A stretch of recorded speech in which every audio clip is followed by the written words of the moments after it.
Hello everyone, welcome back to our one shot lecture series. आज हम आपके लिए लेकर आए हैं आपका क्लास 11th का chapter number 13, that is respiration and energy transfer. इस चैप्टर के बारे में हम डिटेल में समझने की कोशिश करेंगे कि इस चैप्टर में आपको इंपॉर्टेंट टॉपिक्स क्या दिए गए हैं।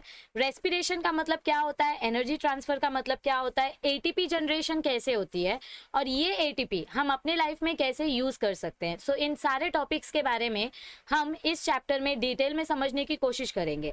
फिर भी अगर आपको कोई टॉपिक डिटेल में समझना है, समझो वन शॉट में वो टॉपिक क्लियर नहीं हुआ है, तो आप उस टॉपिक का इंडिविजुअल वीडियो देखो और फिर उसके बाद वन शॉट देखो, तो आपको रिविजन अच्छे से हो जाएगा। ठीक है, चलो। सबसे पहले हम देखेंगे चॅप्टर के इंट्रोडक्शन के साथ रेस्पिरेशन एंड एनर्जी ट्रान्सफर। आता एक गोष्ट लक्षात ठेवा मुलांनो, रेस्पिरेशन आणि ब्रीदिंग मध्ये डिफरन्स असतं। रेस्पिरेशन मतलब क्या होता है और ब्रीदिंग मतलब क्या होता है। Breathing is just the part of respiration. Breathing means what? Inhaling oxygen. Breathing मतलब क्या होता है, ऑक्सीजन को इनहेल करना और CO2 को एक्सहेल करना। ओके, जब आप ऑक्सीजन अंदर लेते हो तो उसको इनहेलिंग बोलते हैं और जब आप CO2 बाहर छोड़ते हो तो उसको हम एक्सहेलिंग बोलते हैं। क्या बोलते हैं उसको? हम एक्सहेलिंग बोलते हैं। Am I clear? तो respiration means inhalation and breathing means inhalation and exhalation. So breathing is just the part of respiration. क्या बोला गया है? breathing is a part of respiration. जब आप O2 अंदर लेते हो और CO2 को बाहर छोड़ते हो तो इस प्रोसेस के बीच में जो मेटाबॉलिज्म होता है, ये जो इंटरमीडिएट प्रोसेस होता है, इस प्रोसेस को हम बोलते हैं रेस्पिरेशन। इंटरमीडिएट प्रोसेस में, इंटरमीडिएट स्टेप्स में हमको बहुत सारे रिएक्शंस देखने को मिलते हैं, बहुत सारा मेटाबॉलिक प्रोसेस देखने को मिलता है, catabolism, anabolism, formation of ATP molecules, many different things takes place. Okay, so यहाँ पर देखो आपको सबसे पहला पॉइंट क्या दिया गया है, फॉर्मेशन ऑफ एटीपी के बारे में। हम रेस्पिरेशन या एनर्जी ट्रांसफर की जब भी बात करते हैं तो हमेशा याद रखो we are talking about ATP. ATP से जो हीट रिलीज होती है उस हीट को हम एनर्जी बोलते हैं और यही एनर्जी हमारे सेल्स को, हमारे मसल्स को स्ट्रेंथ प्रोवाइड करती है, जिससे हम डे टू डे वर्क कर पाते हैं, डेली एक्टिविटी कर पाते हैं। तो डेली एक्टिविटी करने के लिए जो एनर्जी हमको चाहिए वो हमको कहाँ से मिलती है? एटीपी मॉलिक्यूल्स से। So formation of ATP is known as what? Phosphorylation. Phosphorylation मतलब क्या होता है बच्चा लोग? फॉस्फो मतलब क्या होता है? फॉस्फोरस। और राइलेशन का मतलब क्या होता है? फॉस्फो मतलब फॉस्फोरस और राइलेशन का मतलब क्या होता है? एडिशन। सो जब आप फॉस्फोरस का एडिशन करते हो तो उससे हमको क्या मिलता है? एटीपी मॉलिक्यूल मिलता है। मतलब एटीपी मॉलिक्यूल इनएक्टिव फॉर्म में प्रेजेंट होता है, that is in the form of ADP, adenosine diphosphate के फॉर्म में ये प्रेजेंट होता है। इसको एक्टिवेट करने के लिए हमको इसमें एक इनऑर्गेनिक फॉस्फेट ऐड करना पड़ता है। आईपी का मतलब क्या होता है? Inorganic phosphate. तो जब हम ये इनऑर्गेनिक फॉस्फेट इसमें ऐड करते हैं तो एडीपी प्लस आईपी मतलब one phosphorus gets added into diphosphorus और फिर हमको टोटल कंपोनेंट क्या देखने को मिलता है? एटीपी देखने को मिलता है। एटीपी मतलब क्या होता है? Triphosphate. So adenosine triphosphate is very important and essential component for all the living cells to perform their important metabolic activities. देखो यहाँ पे क्या बोला गया है, नेचर में फॉस्फोराइलेशन करने के बहुत सारे अलग अलग तरीके हैं, जैसे कि फोटोफॉस्फोराइलेशन यानी कि लाइट की मदद से एटीपी बनाना, सबस्ट्रेट लेवल फॉस्फोराइलेशन यानी कि आपके पास कोई ना कोई बेसिक सबस्ट्रेट मॉलिक्यूल दिया जाएगा, उसके मदद से फॉस्फोरस बनाना या ATP banana, and oxidative phosphorylation. हमने ऑलरेडी ये अलग अलग फॉस्फोराइलेशन के बारे में पढ़ लिया है, मतलब बेसिकली हमने फोटोफॉस्फोराइलेशन के बारे में फोटोसिंथेसिस चैप्टर में पढ़ लिया था। अब हम इस चैप्टर में देखेंगे substrate level phosphorylation and oxidative phosphorylation के बारे में। किसके बारे में देखेंगे? Substrate level phosphorylation and oxidative phosphorylation के बारे में। Substrate level phosphorylation is direct phosphorylation of ADP, मतलब एडीपी में आप डायरेक्ट इनऑर्गेनिक फॉस्फेट ऐड करते हो तो आपको एटीपी मिलता है by transfer of phosphate from any suitable substrate. It occurs in the cytoplasm of the cells and matrix of mitochondria. तो सबस्ट्रेट लेवल फॉस्फोराइलेशन हमको कहां देखने को मिलता है? This is CET level question, याद रखो, this is CET level question. Substrate level phosphorylation हमको कहां पर देखने को मिलता है? सेल्स के साइटोप्लाज्म में और माइटोकॉन्ड्रिया के मैट्रिक्स में, in the cytoplasm of the cell and in the matrix of the mitochondria. इतना आपको समझ में आया है? ओके, तो अब आगे देखो हमें क्या दिया गया है। ऑक्सीडेटिव फॉस्फोराइलेशन जो होता है, देखो हमने क्या बोला, फोटोफॉस्फोराइलेशन करने के लिए हमको लाइट की जरूरत पड़ती है, यानी फोटोसिंथेसिस की मदद से हम एटीपी जनरेट करते हैं, this is photophosphorylation. Oxidative phosphorylation में क्या होता है कि आपके पास, और सबस्ट्रेट लेवल फॉस्फोराइलेशन में बेटा हमने क्या बोला, सबस्ट्रेट लेवल फॉस्फोराइलेशन में किसी भी सूटेबल सबस्ट्रेट से हम एटीपी जनरेट कर सकते हैं. Substrate level phosphorylation takes place in the cytoplasm of the cells and in the matrix of the mitochondria. Okay, but oxidative phosphorylation में क्या होता है, and in this process the phosphorylation of ATP at the cost of energy released during oxidation of substrates like NADH2 and FADH2. This occurs only in the inner mitochondrial membrane only. मतलब क्या बोला गया है कि यहाँ पर आपको बहुत सारे इलेक्ट्रॉन्स का इंपॉर्टेंस पता चलता है, बहुत सारे इलेक्ट्रॉन्स की नीड होती है. So oxidative phosphorylation is a little complicated process as compare to photophosphorylation and as compare to substrate level phosphorylation. बहुत बहुत बहुत इंपॉर्टेंट प्रोसेस होता है ये. जब NADH2 बनता है, हमेशा याद रखो, मैं आपको एक सिंपल सा ट्रिक बता रही हूँ. एक NADH2 जब बनता है सो इसको बोला जाता है कि 2.2 टू अप्रोक्सीमेटली 3 ATP मॉलिक्यूल्स बनते हैं.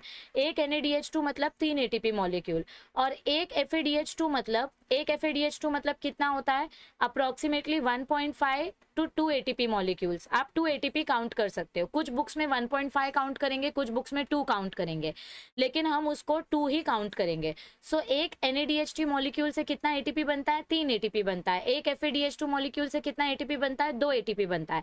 मैं आपको बार बार बोल रही हूँ, ATP के वजह से क्या यूज होता है, ATP के वजह से जो हीट जनरेट होती है या जो एनर्जी मिलती है उसके वजह से हमारे सेल्स बूस्ट हो जाते हैं और वो सेल्स मेटाबॉलिक एक्टिविटीज करने के लिए एकदम रेडी हो जाते हैं. सो जब भी हमें मेटाबॉलिक प्रोसेस करने के लिए एनर्जी की जरूरत पड़ेगी, हम ATP को ब्रेक डाउन करेंगे और उसमें से जो हीट रिलीज होगी, ATP हाइड्रोलिसिस के वजह से जो भी एनर्जी रिलीज होगी, it will be used for metabolic processes. Respiration is a catabolic process. Catabolic मतलब क्या होता है, ब्रेक डाउन प्रोसेस, जहां पर हम कॉम्प्लेक्स ऑर्गेनिक सबस्ट्रेट को ब्रेक डाउन करके उसमें से एनर्जी जनरेट करते हैं. Cellular respiration occurs in 2 different ways. एक होता है एनोरोबिक रेस्पिरेशन और एक होता है एरोबिक रेस्पिरेशन.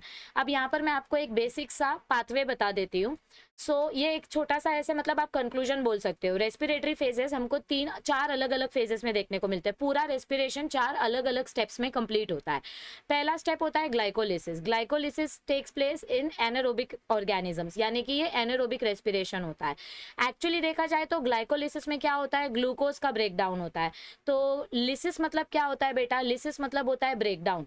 तो जब हम ग्लूकोज का ब्रेक डाउन करते हैं तो इसको अगर किसी बुक में आपको ग्लूकोलिसिस अगर दिया है तो उसका मतलब भी यही होता है कि हम ग्लूकोज का ब्रेक डाउन कर रहे हैं. सो ग्लाइकोलिसिस का अगर नाम ग्लूकोलिसिस होता तो वो ज्यादा अच्छा होता समझने के लिए, बट ठीक है, कोई बात नहीं. सो पहला स्टेप होता है ग्लाइकोलिसिस. ग्लाइकोलिसिस एनारोबिक रेस्पिरेशन है, ये बिना ऑक्सीजन के हो सकता है, विदाउट ऑक्सीजन. एनारोबिक मतलब क्या होता है, विदाउट एयर. एरोबिक मतलब एयर और एन मतलब विदाउट. सो बिना एयर के रेस्पिरेशन होता है, उसको हम बोलते हैं विदाउट एयर, यानी कि विदाउट ऑक्सीजन मॉलिक्यूल ये रेस्पिरेशन प्रोसेस कंप्लीट होता है. ग्लाइकोलिसिस में ग्लूकोज का ब्रेक डाउन होता है और एक ग्लूकोज मॉलिक्यूल में कितने कार्बन होते हैं, 6 कार्बन होते हैं, C6H12O6. ये 6 कार्बन का जो चेन है, ये जो 6 कार्बन का चेन है बच्चा लोग, ये 6 कार्बन का चेन ब्रेक डाउन होके हमको 3 कार्बन के 2 मॉलिक्यूल्स मिलते हैं और वो 3 कार्बन के मॉलिक्यूल को हम बोलते हैं pyruvate. Pyruvate is a 3 carbon compound. तो एक 6 कार्बन का कंपाउंड जब ब्रेक होगा तो हमको 3 कार्बन कंपाउंड के 2 ग्रुप्स मिलेंगे, मतलब 2 मॉलिक्यूल्स मिलेंगे. This is glycolysis in short. इसको हम डिटेल में पढ़ेंगे. फिर आपका आता है कनेक्टिंग लिंक. कनेक्टिंग लिंक में क्या होता है, ये जो आपका पायरुवेट है, इस पायरुवेट को आप एसिटाइल कोएंजाइम ए में कन्वर्ट करते हो. इस पायरुवेट को हम क्या करते हैं, इसको हम एसिटाइल कोएंजाइम ए में कन्वर्ट करते हैं और ये माइटोकॉन्ड्रिया में होता है. ओके, और फिर आपका आता है क्रेब्स साइकिल. ये जो एसिटाइल कोएंजाइम है, इस एसिटाइल कोएंजाइम ए की मदद से ऑक्सीडेटिव फॉस्फोराइलेशन स्टार्ट होगा और आपको बहुत सारे एटीपीज मिलेंगे जो हमारा मेन सोर्स है एनर्जी का. और फिर ऑक्सीडेटिव फॉस्फोराइलेशन को कंप्लीट करने के लिए आपका साइमल्टेनियसली इलेक्ट्रॉन ट्रांसपोर्ट चेन होना भी जरूरी है, जिसमें the electron transport chain uses the electrons from the electron carriers to create a chemical gradient. इसमें क्या होता है, इसमें क्या होता है, इसमें बहुत सारे केमिकल्स का जो ग्रेडियंट है, जो उनका लेवल है, वो क्रिएट किया जाता है ताकि हमको ज्यादा से ज्यादा ऑक्सीडेटिव फॉस्फोराइलेशन मिले और ज्यादा से ज्यादा एटीपी जनरेशन हो. टोटल हमेशा याद रखो, ये चारों के चारों प्रोसेस हम क्यों कर रहे हैं बेटा, ये चारों के चारों प्रोसेसेस हम किस लिए कर रहे हैं, ये चारों प्रोसेस हम इसलिए कर रहे हैं, एक मिनट, यस, ये चारों प्रोसेस हम किस लिए कर रहे हैं, we are doing this processes ताकि हमको क्या मिल सके, ताकि हमको एटीपी मिल सके. क्या मिल सके, हमको एटीपी मिल सके. आई होप आपको इतना समझ में आ रहा है. मेरा पेन टैप बहुत मस्ती कर रहा है अभी अचानक से. ठीक है, सो ये चारों प्रोसेस किस लिए किया जाता है, एटीपी जनरेट करने के लिए. ठीक है, तो सबसे पहले हम पढ़ेंगे ग्लाइकोलिसिस के बारे में शॉर्ट एंड सिंपल तरीके से. Are you ready, all right. अब हम स्टार्ट करते हैं एनारोबिक रेस्पिरेशन के साथ। एनारोबिक वर्ड का मीनिंग मैंने आपको पहले ही बता दिया है। एनारोबिक मतलब क्या होता है? Without oxygen. एनारोबिक रेस्पिरेशन का इंट्रोडक्शन हमें क्या दिया गया है? It is a cellular respiration that does not involve oxygen. Anaerobic means without oxygen. आप इस प्रोसेस को फर्मेंटेशन भी बोल सकते हो। देखो बेटा, एनारोबिक रेस्पिरेशन क्यों पढ़ना जरूरी है? क्योंकि बहुत सारे ऐसे लिविंग ऑर्गेनिजम्स होते हैं, जैसे आपका ब्लू ग्रीन एल्गे जिसको हम साइनोबैक्टीरिया बोलते हैं, या बहुत सारे लोअर ऑर्गेनिजम्स होते हैं जिनके अंदर आपको एरोबिक प्रोसेस देखने को शायद मिले, शायद ना मिले। शायद उनके अंदर माइटोकॉन्ड्रिया हो, शायद उनके अंदर माइटोकॉन्ड्रिया ना हो। क्योंकि बचपन से तो हम यही पढ़ते आ रहे हैं that mitochondrion is the power house of the cell. हम क्या पढ़ते आ रहे हैं? Mitochondrion is the power house of the cell. मतलब माइटोकॉन्ड्रियन के अंदर ही एटीपी बनता है। लेकिन अब ये चीज एक नई आपको जो पढ़ने मिल रही है वो ये है कि माइटोकॉन्ड्रियन के अंदर अगर आपका एटीपी नहीं बन रहा है तो क्या उस सेल में एटीपी बनेगा ही नहीं? ऐसा नहीं होता है। जिस सेल के अंदर माइटोकॉन्ड्रियन नहीं है उस सेल के अंदर भी एटीपी बनता है, लेकिन उस प्रोसेस को हम बोलते हैं एनारोबिक रेस्पिरेशन, और उसका दूसरा नाम है fermentation. It is completed through steps like glycolysis, conversion of glycolytic product to any suitable product like lactic acid, ethanol et cetera. So यहाँ पर आपको एनारोबिक रेस्पिरेशन का जो फर्स्ट प्रोसेस है दैट इज ग्लाइकोलिसिस, उसके बारे में हम डिटेल में पढ़ने वाले हैं। सबसे पहले तो मैं ग्लाइकोलिसिस का आपको यहाँ पर एक इंपॉर्टेंट बुलेट पॉइंट्स दे देती हूँ। ग्लाइकोलिसिस का दूसरा नाम है ईएमपी पाथवे। ग्लाइकोलिसिस का दूसरा नाम क्या है बच्चा लोग? EMP pathway. ईएमपी पाथवे क्यों बोलते हैं इसको? क्योंकि इसको तीन साइंटिस्ट ने मिलकर ये पाथवे जनरेट किया था। पहले साइंटिस्ट का नाम था एम्डन, दूसरे साइंटिस्ट का नाम था मेयरहॉफ, और तीसरे साइंटिस्ट का नाम था पार्नस। तीसरे साइंटिस्ट का नाम क्या था बेटा? पार्नस। तो इसीलिए इसको हम ईएमपी यानी कि एम्डन मेयरहॉफ पार्नस पाथवे भी बोलते हैं, जो 1930 में डिस्कवर किया गया था। ओके, ग्लाइकोलिसिस प्रोसेस में बेसिकली होता है क्या है? आपका जो ग्लूकोज मॉलिक्यूल है उसको ब्रेक डाउन करके हम पायरुवेट मॉलिक्यूल बनाते हैं। यानी कि हमारा जो ग्लूकोज 6 कार्बन का मॉलिक्यूल है, glucose is a 6 carbon molecule, इसको ब्रेक डाउन करके हमने पायरुवेट बनाया। पायरुवेट 3 कार्बन का कंपाउंड होता है। तो जब एक ग्लूकोज मॉलिक्यूल ब्रेक डाउन होगा तो 2 पायरुवेट मिलेंगे। आपने एक बड़ा सा कैडबरी लिया, उसको जब 2 टुकड़ों में आप तोड़ते हो तो आपको 2 टुकड़े मिलते हैं। एक कैडबरी के 2 टुकड़े हो गए। तो ठीक वैसे यहाँ पर एक ग्लूकोज मॉलिक्यूल का 2 हमको पायरुवेट मॉलिक्यूल्स देखने को मिलता है। सबसे इंपॉर्टेंट पॉइंट यहाँ पर क्या बोला गया है? It occurs in the cytoplasm of the cell. ये देखो, ये आपका थर्ड पॉइंट है कि ये जो ग्लाइकोलिसिस है ये हमको कहाँ पर देखने को मिलता है? सेल के साइटोप्लाज्म में देखने को मिलता है। This is very very very important part. Okay, और यहाँ पर आपको एटीपी जनरेशन देखने को मिलेगा, क्योंकि ग्लाइकोलिसिस का तो काम ही होता है एटीपी जनरेट करना। पर सबसे इंपॉर्टेंट पार्ट क्या है? It does not involve oxygen, it does not use oxygen because it is a part of anaerobic respiration. Glycolysis पढ़ने से पहले आपको 2 चीजें पता होनी चाहिए कि ग्लाइकोलिसिस 2 पार्ट में डिवाइडेड होता है। कौन से 2 पार्ट में डिवाइडेड होता है? एक होता है प्रिपरेटरी फेज और एक होता है पे ऑफ फेज। एक होता है प्रिपरेटरी फेज और एक होता है पे ऑफ फेज। सो देखो, बेसिकली ग्लाइकोलिसिस में क्या होता है आपको मैं शॉर्ट में बताती हूँ। ग्लाइकोलिसिस में आपका 6 कार्बन का जो मॉलिक्यूल है ग्लूकोज, इस ग्लूकोज के 6 कार्बन के चेन को हमको ब्रेक करने के लिए पहले एनर्जी देनी पड़ती है। पहले क्या करना पड़ता है? इसको ब्रेक करके हमको पायरुवेट बनाना है। क्या बनाना है हमको? पायरुवेट बनाना है। 2 मॉलिक्यूल बनाना है, ये 3 कार्बन का और ये 3 कार्बन का। तो ये 6 कार्बन की चेन को ब्रेक करने के लिए हमको पहले एटीपी यूज करना पड़ता है, मतलब इधर पे एटीपी यूज होता है। सो इस फेज को हम बोलते हैं प्रिपरेटरी फेज। इस फेज को हम क्या बोलते हैं? Preparatory phase. प्रिपरेटरी फेज में आपके कितने एटीपीज यूज हो जाते हैं? 2 एटीपी मॉलिक्यूल्स यूज हो जाते हैं। अब इसके बाद आपको, मतलब ये पायरुवेट नहीं मिलता है, यहाँ पे आपको पायरुवेट नहीं मिलता है। पायरुवेट तो हमको बहुत ज्यादा आगे जाने के बाद मिलता है। लेकिन ग्लूकोज की चेन को ब्रेक करने के लिए, ग्लूकोज की चेन को ब्रेक करने के लिए और सिंपल मॉलिक्यूल्स बनाने के लिए जो एनर्जी चाहिए उसके लिए 2 एटीपी यूज हो जाती है। So this is the part of preparatory phase. ये आपका फर्स्ट फेज है, प्रिपरेटरी फेज। ये आपके 5 स्टेप्स में देखने को मिलता है। प्रिपरेटरी फेज कितने स्टेप में होता है? 5 स्टेप में होता है।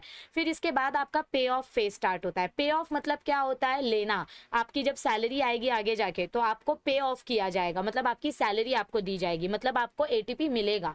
इधर पे आप एटीपी खर्चा कर रहे हो, इधर पे आप एटीपी को एक्सपेंड कर रहे हो, और नीचे पे ऑफ फेज में आपको एटीपी मिलेगी। तो पे ऑफ फेज में क्या होता है? आपको 4 एटीपी मॉलिक्यूल्स प्रोड्यूस होते हैं और 2 NADH2 मिलता है। 4 एटीपी मॉलिक्यूल्स मिलते हैं और 2 NADH2 मिलता है। अब हमने पहले ही पढ़ लिया है कि एक NADH2 मतलब क्या होता है? एक NADH2 मतलब क्या होता है? 3 एटीपी मॉलिक्यूल्स। एक NADH2 का मतलब होता है 3 एटीपी और एक FADH2 का मतलब होता है 2 एटीपी। तो यहाँ पे हमको 2 NADH2 मिल रहे हैं। सो 2 3 6। तो यहाँ पे हमको 6 एटीपीज मिलेंगे और ये 4 एटीपी। तो 6 + 4 कितना हो गया? टोटल 10 एटीपी हमको पे पे ऑफ फेज में मिले। पे ऑफ फेज में हमको टोटल कितने एटीपी मिल रहे हैं, 10 एटीपी मिल रहे हैं, लेकिन प्रिपरेटरी फेज में तो 2 एटीपी यूज हो गया था। तो अगर हम इसका नेट रिएक्शन देखेंगे, अगर हम इसका टोटल रिएक्शन देखेंगे, तो प्रिपरेटरी फेज में 2 एटीपी यूज हो गया था और पे ऑफ फेज में 10 एटीपी मिला। सो 10 एटीपी में से 2 एटीपी निकाल दो, 10 एटीपी में से 2 एटीपी को माइनस कर दो, तो आपके पास टोटल कितना एटीपी बचता है, 8 एटीपी। तो ग्लाइकोलिसिस के एंड में हमको क्या देखने को मिलता है, 8 एटीपी मॉलिक्यूल्स देखने को मिलते हैं। कितने एटीपी मॉलिक्यूल्स देखने को मिलते हैं, 8 एटीपी, क्योंकि 2 एटीपी इधर ऊपर यूज हो चुके हैं। ठीक है, so this is about the overview of the glycolysis. ये आपके ग्लाइकोलिसिस का एकदम शॉर्ट में ओवरव्यू बताया है मैंने। ठीक है, अब हम पढ़ेंगे प्रिपरेटरी फेज और पे ऑफ फेज के बारे में। सबसे पहले मैं आपको प्रिपरेटरी फेज के कुछ पॉइंट्स बता देती हूँ। प्रिपरेटरी फेज को हम ग्लूकोज एक्टिवेशन फेज भी बोलते हैं। जो पहला फेज होता है उसको हम ग्लूकोज को एक्टिवेट करने वाला फेज भी बोलते हैं, क्योंकि इसी फेज में हम ग्लूकोज का ब्रेकडाउन करना स्टार्ट करेंगे। ग्लूकोज ब्रेकडाउन करके आपको 2-3 कार्बन का कंपाउंड मिलेगा, मतलब 6 कार्बन को जब आप ब्रेकडाउन करोगे तो आपको 3 कार्बन के 2 कंपाउंड मॉलिक्यूल्स मिलेंगे। ठीक है, सो आपको यहाँ पर हेक्सोज से ट्रायोज मिलेगा। 6 कार्बन के शुगर को हम हेक्सोज बोलते हैं, और जब ये शुगर ब्रेकडाउन हो जाता है तो इसको हम बोलते हैं ट्रायोज शुगर, यानी 3 कार्बन शुगर। प्रिपरेटरी फेज के बाद अपना कौन सा फेज स्टार्ट होता है, पे ऑफ फेज स्टार्ट होता है। पे ऑफ फेज में क्या होता है, पे ऑफ फेज में आपको एनर्जी ऑब्टेन की जाती है। देखो यहाँ पे आप एनर्जी यूज करते हो, प्रिपरेटरी फेज में हम एनर्जी को यूज करते हैं, पे ऑफ फेज में हमको एनर्जी मिलती है, हमको बदले में एनर्जी मिलती है। So this is also called as energy extraction phase. और इस फेज में हम क्या देखते हैं कि हमारा जो ग्लिसरल्डिहाइड 3 फॉस्फेट है, मतलब ये देखो इस फेज में हम क्या देखते हैं, हमारा जो ग्लिसरल्डिहाइड 3 फॉस्फेट है, अब इस ग्लिसरल्डिहाइड 3 फॉस्फेट को हम आगे जाके 1,3-bis फॉस्फोग्लिसरेट में कन्वर्ट करेंगे with the help of oxidative phosphorylation, और फिर उसके बाद हमको हमारा फाइनल पाइरुवेट मिलेगा जो हमको एंड प्रोडक्ट चाहिए था। सो आपको ये पूरे 5-5 करके 2 अलग अलग स्टेजेस देखने को मिलेंगे। पहला फेज होता है प्रिपरेटरी फेज जो 5 स्टेप का होता है, और दूसरा फेज होता है पे ऑफ फेज जो बाकी के 5 स्टेप का होता है। सो टोटल 10 स्टेप का रिएक्शन होता है ग्लाइकोलिसिस। एक ग्लूकोज ब्रेकडाउन करके आपको नेट कितना एटीपी मिलता है, नेट एटीपी कितना मिलता है, 8 एटीपी मिलता है। इधर तक आपको समझ में आया, नेट एटीपी 8 एटीपी मिलता है। ठीक है, चलो अब सबसे पहले हम स्टेप बाय स्टेप सारे फेजेस फटाफट समझ लेते हैं।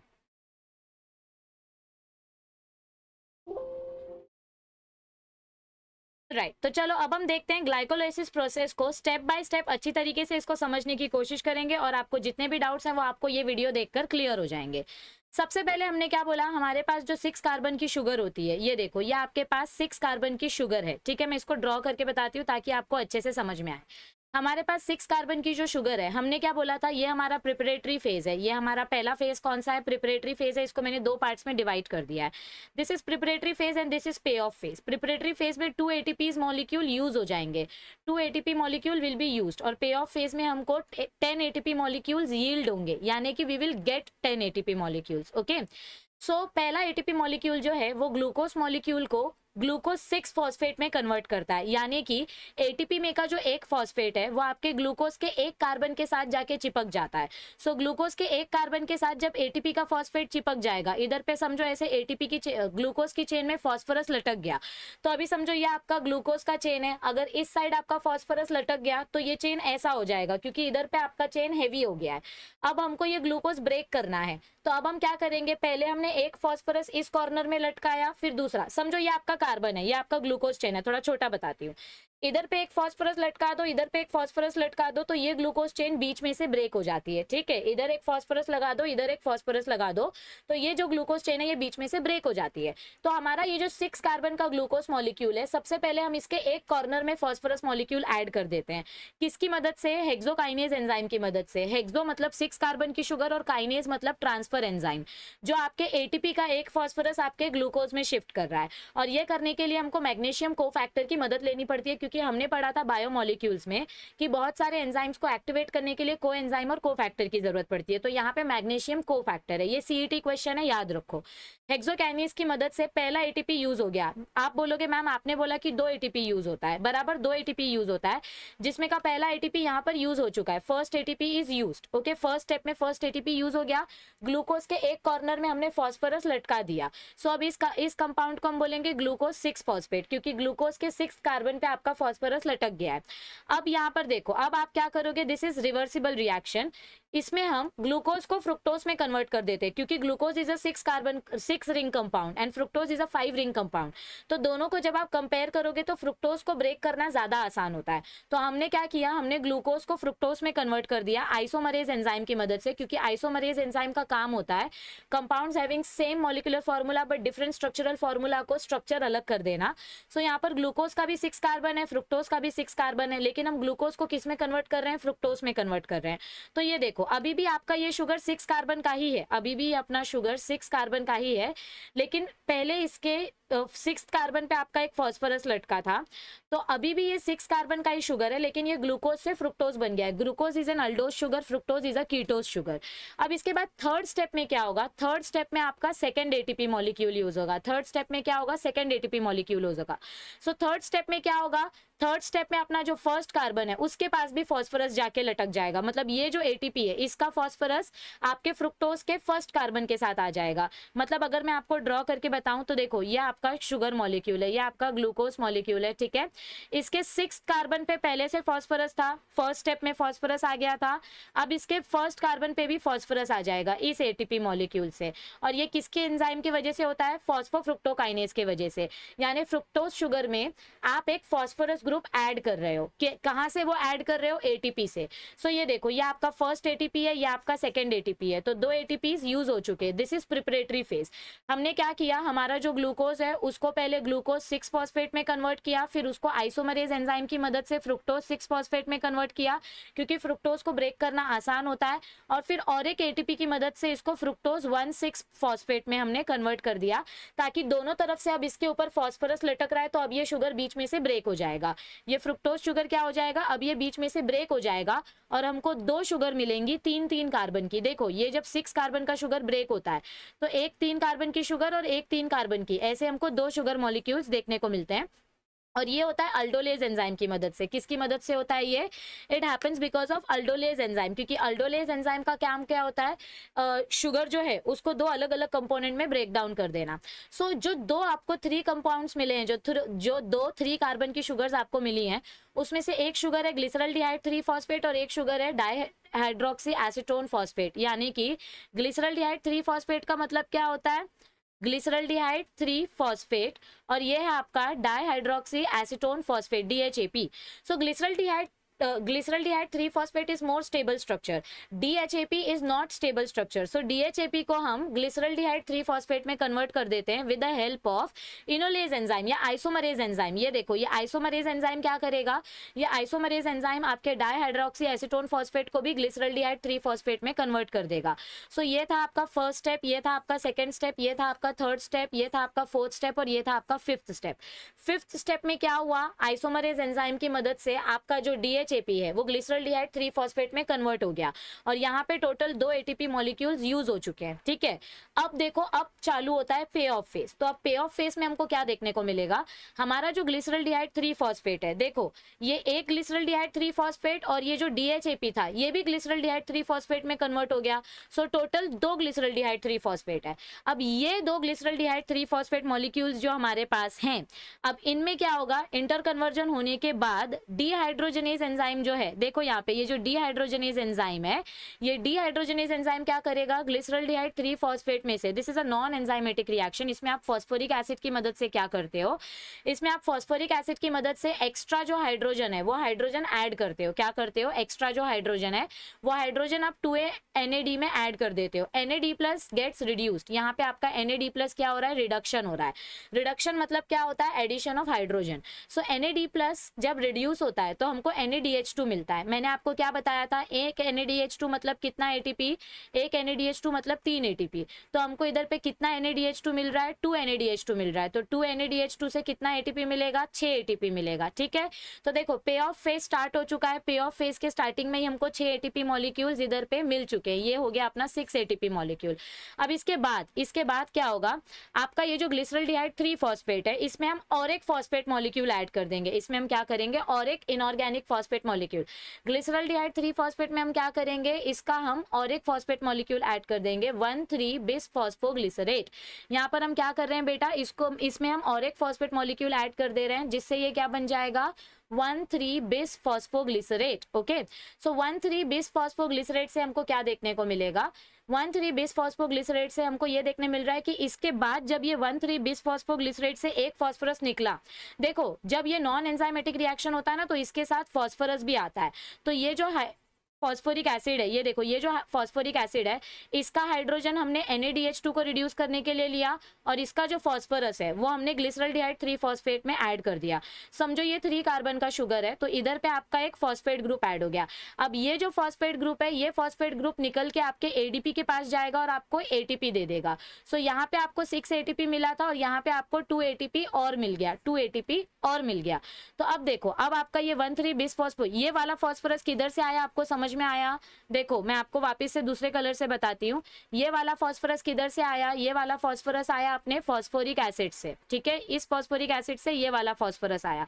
अब ये जो एक्स्ट्रा फॉस्फोरस है, ये एक्स्ट्रा फॉस्फोरस हम क्या करेंगे, यहाँ पे जो एक्स्ट्रा फॉस्फोरस है इसको निकाल के हम ADP के साथ ऐड कर देंगे ताकि अपना ATP बन सके। Because ADP plus IP is nothing but, ADP को जब आप IP के साथ ऐड करते हो तो आपको ATP मिलता है। तो यहाँ पे हमको मिला ATP मॉलिक्यूल। अब इस ATP मॉलिक्यूल के एडिशन होने के बाद इधर से तो एक फॉस्फोरस निकल गया ना, एक फॉस्फोरस निकल गया तो इधर पे बचा 3 फॉस्फोग्लिसरेट। यहाँ पे 2 फॉस्फोरस था इसीलिए हमने इसको बाय बोला था, बाय का मतलब होता है 2, लेकिन यहाँ से जब एक फॉस्फोरस निकल जाएगा तो अपने पास बचेगा 3 फॉस्फोग्लिसरेट।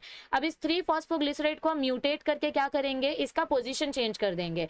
मतलब समझो ऐसा 3 कार्बन का शुगर है, ऐसा 3 कार्बन का शुगर है, इसके 3rd कार्बन पे फॉस्फोरस अटैच था तो इसका पोजीशन चेंज करके हम 2nd कार्बन पे फॉस्फोरस कर देंगे और वो म्यूटेज एंजाइम की मदद से होता है। तो 3 फॉस्फोग्लिसरेट से ये बन जाएगा 2 फॉस्फोग्लिसरेट। 2 फॉस्फोग्लिसरेट में जब हम इनोलेज एंजाइम की मदद लेंगे, देखो इधर ध्यान दो, इनोलेज एंजाइम क्या करता है, ये डिहाइड्रेशन प्रोसेस करता है, मतलब ये वाटर मॉलिक्यूल रिमूव करता है और ये हमारे फॉस्फोग्लिसरेट को फॉस्फोइनोल पाइरुवेट में कन्वर्ट कर देता है। किस में कन्वर्ट कर देता है? PEP, फॉस्फोइनोल पाइरुवेट में कन्वर्ट कर देता है।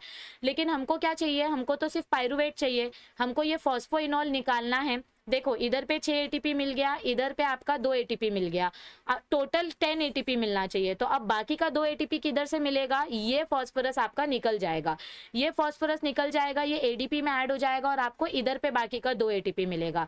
सो ये वाला 6 ATP, ये वाला 2 ATP और यहाँ पे आपको और 2 ATP मिल गया। सो टोटल ATP कितना हो गया, देखो ये टोटल ATP कितना हो गया, 10 ATP हो गया। और अब ये 10 ATP में से आप ये प्रिपरेटरी फेज वाला 2 ATP माइनस कर दो तो आपको ग्लाइकोलिसिस के एंड में कितना देखने को मिलेगा, पे ऑफ फेज में आपको कितना मिला, पे ऑफ फेज में आपको कितना ATP मिला, यहाँ पर 2 ATP, यहाँ पर 2 ATP और यहाँ पे आपको 6 ATP मिले क्योंकि 2 NaDH2 मतलब 6 ATP मॉलिक्यूल। तो पे ऑफ फेज में आपको टोटल 10 ATP मिला। यहाँ पे आपका यहाँ पे आपका 2 ATP मॉलिक्यूल यूज हो गया। सो 10 माइनस 2 कितना होता है, 8 ATP मॉलिक्यूल हमको ग्लाइकोलिसिस के एंड में देखने को मिलता है। सो यहाँ पे अलग अलग एंजाइम्स का यूज किया गया है, अलग अलग एंजाइम्स को आपको याद रखना है। आप इजी तरीके से इसको याद रख सकते हो, इसके बहुत सारे निमोनिक्स ऑलरेडी प्रेजेंट है, आप गूगल पे सर्च करोगे तो आपके इसको बहुत सारे शॉर्ट फॉर्म मिल जाएंगे। मैं भी आपको एक शॉर्ट फॉर्म बता देती हूँ जिसकी मदद से आप इसका एंजाइम्स का नाम आसानी से याद रख सकते हो। आई होप आपको ये प्रोसेस पूरा अच्छे से समझ में आ गया होगा। बढ़ते हैं आगे, को एक बहुत ही सिंपल सा शॉर्ट फॉर्म बता देती हूँ मैं। ये पूरा का पूरा जो ग्लाइकोलिसिस का सीक्वेंस है वो याद रखने के लिए इसको हम बोलते हैं निमोनिक्स, ठीक है, इसको हम बोलते हैं निमोनिक्स। देखो मैं आपको एक बहुत ही स्टूपिड सा, बहुत ही सिली सा शॉर्ट फॉर्म बताने जा रही हूँ। गो गोवा फॉर फन, ठीक है, गेट, नहीं इधर नहीं लिखती हूँ, इधर लिखूंगी तो जगह नहीं होगी। देखो इधर लिखती हूँ, go Goa for fun, get bags, put pants, Pepsi and perfume. ठीक है, जब गोवा जाना है, हमको जब गोवा जाना होता है तो हम अपने साथ बैग लेते हैं, उसमें पैंट रखते हैं मतलब कपड़े रखते हैं, कोल्ड ड्रिंक्स रखते हैं रास्ते में पीने के लिए और अच्छी स्मेल आने के लिए परफ्यूम रखते हैं। तो अब आप बोलोगे मैम इससे हमको कैसे याद रहेगा। देखो पहला जो जी है इसका मतलब होता है ग्लूकोज। ग्लूकोज कन्वर्ट होके हमको मिलता है glucose 6 phosphate. Glucose 6 phosphate convert होके मिलता है fructose 6 phosphate. Fructose 6 phosphate convert होके हमको मिलता है फ्रुक्टोज 1,6 बिस फॉस्फेट। ठीक है, फ्रुक्टोज 1,6 बिस फॉस्फेट कन्वर्ट होके 2 शुगर्स हमको देखने को मिलती हैं। So that is glyceraldehyde 3 phosphate. क्या देखने को मिलेगा हमको इधर पे, ग्लिसरॉल्डिहाइड 3 फॉस्फेट, ठीक है, ग्लिसरल्डिहाइड 3 फॉस्फेट हमको मिला इधर पे। ग्लिसरल्डिहाइड 3 फॉस्फेट आगे जाके देखो ये दोनों जो स्टेप है ये आपको याद रखना है कि ग्लिसरल्डिहाइड 3 फॉस्फेट मिल रहा है, मतलब उधर पे आपको DHAP भी देखने को मिलेगा। ग्लिसरल्डिहाइड 3 फॉस्फेट एक दूसरे के साथ आइसोमर बना के कन्वर्ट हो जाते हैं और फिर आपको मिलता है 1,3 बिस फॉस्फोग्लिसरेट। तो ये जो बी है, ये देखो ये जो 1,3 बिस फॉस्फोग्लिसरेट है, ये आपका बी फॉर बैग्स आ जाता है। 1,3 बिस फॉस्फोग्लिसरेट से फिर आपको मिलेगा 3 फॉस्फोग्लिसरेट। 3 फॉस्फोग्लिसरेट से आपको मिलेगा 2 phosphoglycerate. 2 phosphoglycerate will get converted into phosphoenol pyruvate, PEP, Pepsi का PEP मतलब फॉस्फोइनोल पाइरुवेट। और फॉस्फोइनोल पाइरुवेट से आपको एंडिंग में मिलेगा पाइरुवेट। क्या मिलेगा आपको एंडिंग में? पाइरुवेट। तो इस हिसाब से आप इस पूरे स्टेटमेंट का एक एक लेटर अगर याद रखोगे तो आपको आसानी से समझ में भी आ जाएगा और मजा भी आएगा। अगर आपके पास ऐसे ही कोई और फनी निमोनिक्स है तो आप वो भी कमेंट सेक्शन में बता सकते हो, उसको भी हम देखेंगे और उससे भी हम मजे से पढ़ेंगे। चलिए बढ़ते हैं आगे। ऑल राइट, तो हमने ग्लाइकोलिसिस का रिएक्शन अच्छे से देख लिया। ग्लाइकोलिसिस को हम क्या बोलते हैं? एनारोबिक रिएक्शन बोलते हैं। आई होप आपको ये टॉपिक अच्छे से क्लियर हो गया होगा। अब हम बढ़ते हैं और ये देखो यहाँ पर आपको फेट ऑफ पाइरुवेट के बारे में बताया गया है। फेट ऑफ पाइरुवेट के ऊपर आपको कंपलसरी नीट क्वेश्चन या CET क्वेश्चन आ ही सकता है। 100% नीट में एक 4 मार्क्स का क्वेश्चन आता है, 1 question for 4 marks is asked. और CET में एक 1 मार्क के लिए क्वेश्चन 100% आता है फेट ऑफ पाइरुवेट। फेट मतलब क्या होता है? फाइनल डेस्टिनी ऑफ पाइरुवेट, कि अब पाइरुवेट का क्या होने वाला है। तो इधर पे देखो पाइरुवेट के 3 अलग अलग ऑप्शंस होते हैं। सबसे पहला ऑप्शन होता है लैक्टिक एसिड फर्मेंटेशन, दूसरा ऑप्शन होता है अल्कोहलिक फर्मेंटेशन। लेकिन ये दोनों के दोनों एनारोबिक कंडीशन में होते हैं। ये दोनों के दोनों कौन सी कंडीशन में होते हैं? एनारोबिक कंडीशन में होते हैं। मतलब समझो हमने ग्लूकोज से जो पाइरुविक एसिड बनाया, हमने ग्लूकोज से क्या किया, देखो इधर पे दिया है, ग्लूकोज से आपने पाइरुविक एसिड बनाया। ये तो नॉर्मल ग्लाइकोलिसिस प्रोसेस में होता है। ग्लाइकोलिसिस एरोबिक एनारोबिक दोनों ऑर्गेनिजम्स में होता है, ठीक है। लेकिन अब ये पाइरुविक एसिड आगे जाके क्या करेगा? देखो जैसे 10th स्टैंडर्ड तक आप सब बच्चों का सब्जेक्ट सेम रहता है, लेकिन 10th के बाद कोई कॉमर्स लेता है, कोई आर्ट्स लेता है, कोई साइंस लेता है। ठीक उसी तरीके से पाइरुविक एसिड समझो आपका 10th स्टैंडर्ड है। अब 10th स्टैंडर्ड के बाद आप अपनी स्ट्रीम खुद से सिलेक्ट करोगे। तो पाइरुविक एसिड बनने के बाद डिपेंड करता है कि पाइरुविक एसिड का आगे जाके क्या कन्वर्जन होगा। अगर आपकी मसल बहुत ज़्यादा एक्टिविटी कर रही है, जैसे जब मैं पढ़ा रही हूँ तो मेरे गले के मसल्स बहुत ज़्यादा एनर्जी कर रहे हैं, तो उसके वजह से मुझे बहुत ज़्यादा ग्लूकोज की यूज़ हो रही है। जब भी आप कोई फिजिकल एक्टिविटी करते हो, जब मस्कुलर एक्टिविटी करते हो, तो आपका ग्लूकोज जो है वो पाइरुविक एसिड में कन्वर्ट होता है और वो पाइरुविक एसिड लैक्टिक एसिड में कन्वर्ट होती है, यानी कि एनर्जी यूटिलाइज हो रही है। 2 NADH2 यूज हो रहा है, मतलब क्या हो रहा है इधर पे 6 ATP मॉलिक्यूल्स यूज हो रहे हैं, because 1 NADH2 is equals to 3 ATP molecules. तो जब पाइरुविक एसिड को आप फिजिकल मैकेनिज्म या मस्कुलर एनर्जी के लिए जब आप यूज करते हो तो आपको लैक्टिक एसिड फर्मेंटेशन देखने को मिलता है, यानी कि आपके मसल्स में, आपके बोन्स में लैक्टिक एसिड स्टोर हो जाता है। जब आप एक्सरसाइज करके आते हो, फिजिकल एक्सरसाइज करके आते हो, तो आपके बॉडी में क्रैम्प्स आने लग जाते हैं, यानी कि अकड़न आने लग जाती है। तो वो क्यों होता है? क्योंकि मसल्स में ज़्यादा लैक्टिक एसिड स्टोर हो जाता है। फिर उसके बाद ये फर्स्ट ऑप्शन है, मतलब या तो आपका पाइरुविक एसिड लैक्टिक एसिड बनाएगा। देखो इधर पे लिखते हैं फेट ऑफ पाइरुवेट के बारे में, हम लिखते हैं क्या क्या बोला गया है। पहला तरीका क्या होता है कि या तो अपना पाइरुविक एसिड लैक्टिक एसिड बनाएगा।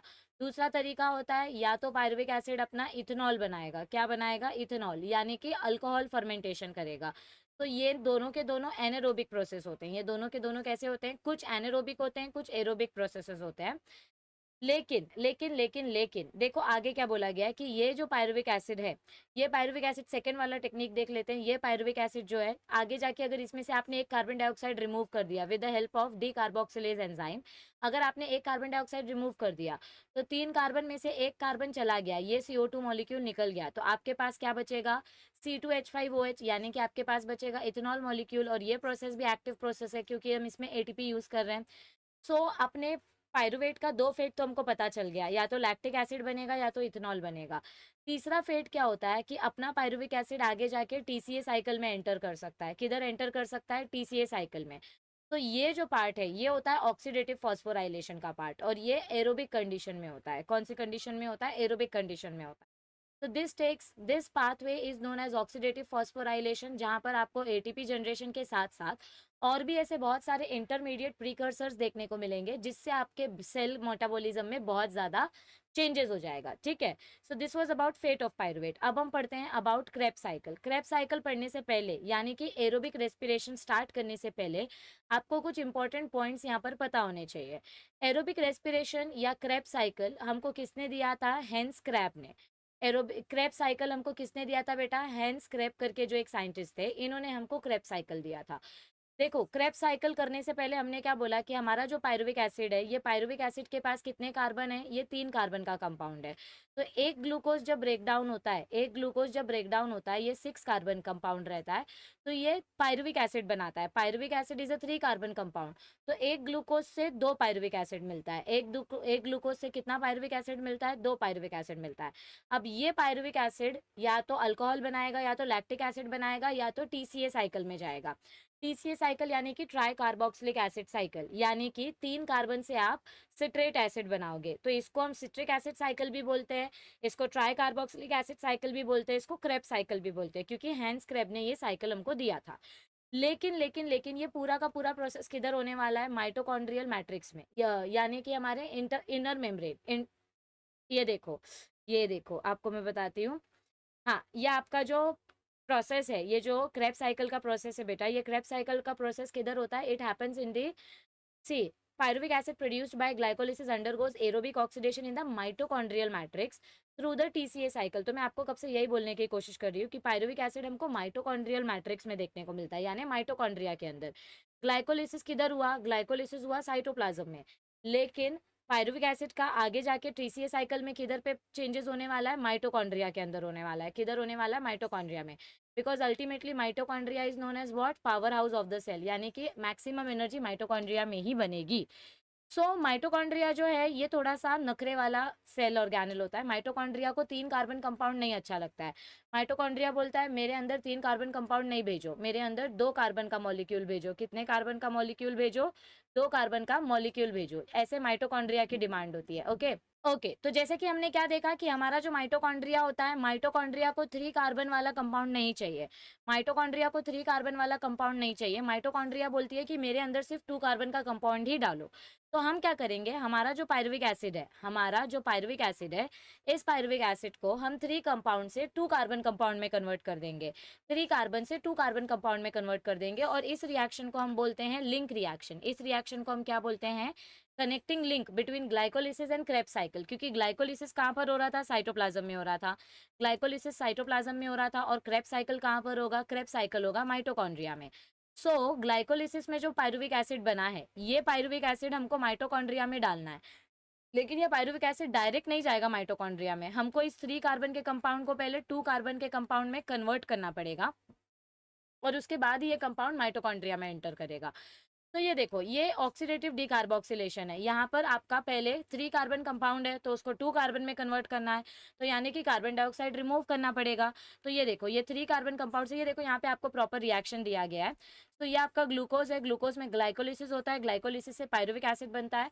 पायरुविक एसिड में से हम एक कार्बन डाइऑक्साइड रिमूव कर देते हैं। क्या कर देते हैं? एक कार्बन डाइऑक्साइड रिमूव कर देते हैं, और कोएंजाइम ए इंसर्ट करते हैं। तो कोएंजाइम ए की वजह से जब कार्बन डाइऑक्साइड रिमूव हो जाएगा, तो इधर पे कोएंजाइम ए आ जाएगा। ये कोएंजाइम ए अकेला नहीं आता है, ये हमेशा सल्फर ग्रुप के साथ आता है। ये जो एस है, ये आपका सल्फर ग्रुप है, और ये जो एच है, ये वाला एच है। जो एक एच बच गया है, ये वो वाला एच है, ठीक है। तो हमने क्या किया? हमने डीकार्बोक्सिलेशन किया। पायरुविक एसिड में से एक कार्बन डाइऑक्साइड रिमूव कर दिया, तो पीछे क्या बचेगा? पीछे बचेगा एसीटेट। अब उस एसीटेट में जब आप कोएंजाइम ए ऐड करोगे, तो कोएंजाइम ए ऐड करने पे हमारा कंपाउंड क्या बन जाएगा? Acetyl coenzyme A. और ये हम करते हैं पायरुवेट डिहाइड्रोजनेज की मदद से, यानी कि हमें एक NADH2 मिलता है। क्या मिलता है? हमें एक NADH मिलता है। तो ये जो NADH2 है, ये हमें क्या देगा? एक्स्ट्रा ATP देगा, ठीक है। ये आपका कनेक्टिंग लिंक का रिएक्शन है। इधर पे कौन सा एंजाइम यूज हो रहा है? Pyruvate dehydrogenase complex, PDH, pyruvate dehydrogenase complex. ये बहुत ही इंपॉर्टेंट कॉम्प्लेक्स है। ये क्यों इंपॉर्टेंट है? देखो इधर पे बताया गया है। It is a very important complex because it needs thiamine. Thiamine या थायमीन क्या होता है? It is a kind of vitamin B1 as a coenzyme. It can not function in absence of vitamin B1। देखो क्या बोला गया इधर पे हमको कि ये विटामिन B1 के जैसा काम नहीं कर सकता। Okay, vitamin B, pyruvate dehydrogenase complex needs thiamine, that is vitamin B1 as a coenzyme. Pyruvate dehydrogenase complex को ये कोएंजाइम चाहिए, ये बिना कोएंजाइम के काम नहीं कर सकता। Hence thiamine deficiency causes pyruvic acidosis and lactic acidosis. तो अगर आपके पास कोएंजाइम नहीं होगा तो आपका पायरुविक एसिड प्रॉपर नहीं बनेगा, जिसकी वजह से पायरुविक एसिड बहुत ज़्यादा स्टोर हो जाएगा, जिसकी वजह से लैक्टिक एसिड फॉर्मेशन होगा और लैक्टिक एसिड स्टोर होगा, और जिसकी वजह से हमको लाइफ थ्रेटनिंग कंडीशंस भी देखने को मिल सकती हैं।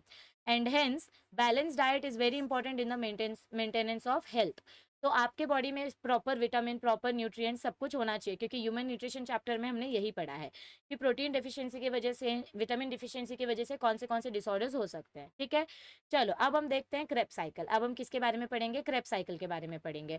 हमने क्या बोला? हमने ग्लाइकोलिसिस में क्या देखा? ग्लाइकोलिसिस में आपका ग्लूकोज का ब्रेकडाउन होता है। ग्लूकोज का ब्रेकडाउन होकर आपको क्या मिलता है? पायरुविक एसिड मिलता है। Glucose is a 6 carbon compound. 6 carbon compound break होता है तो आपको 3 कार्बन के 2 कंपाउंड मिलते हैं। ठीक है, ये आपका पायरुविक एसिड है। अब ये पायरुविक एसिड क्या करेगा? ये आपके कनेक्टिंग लिंक का रिएक्शन दिखाएगा, यानी कि इसमें आपको पहले डी कार्बोक्सिलेशन देखने को मिलेगा, एक कार्बन डाइऑक्साइड निकल जाएगा और एसिटाइल कोएंजाइम ए बनेगा।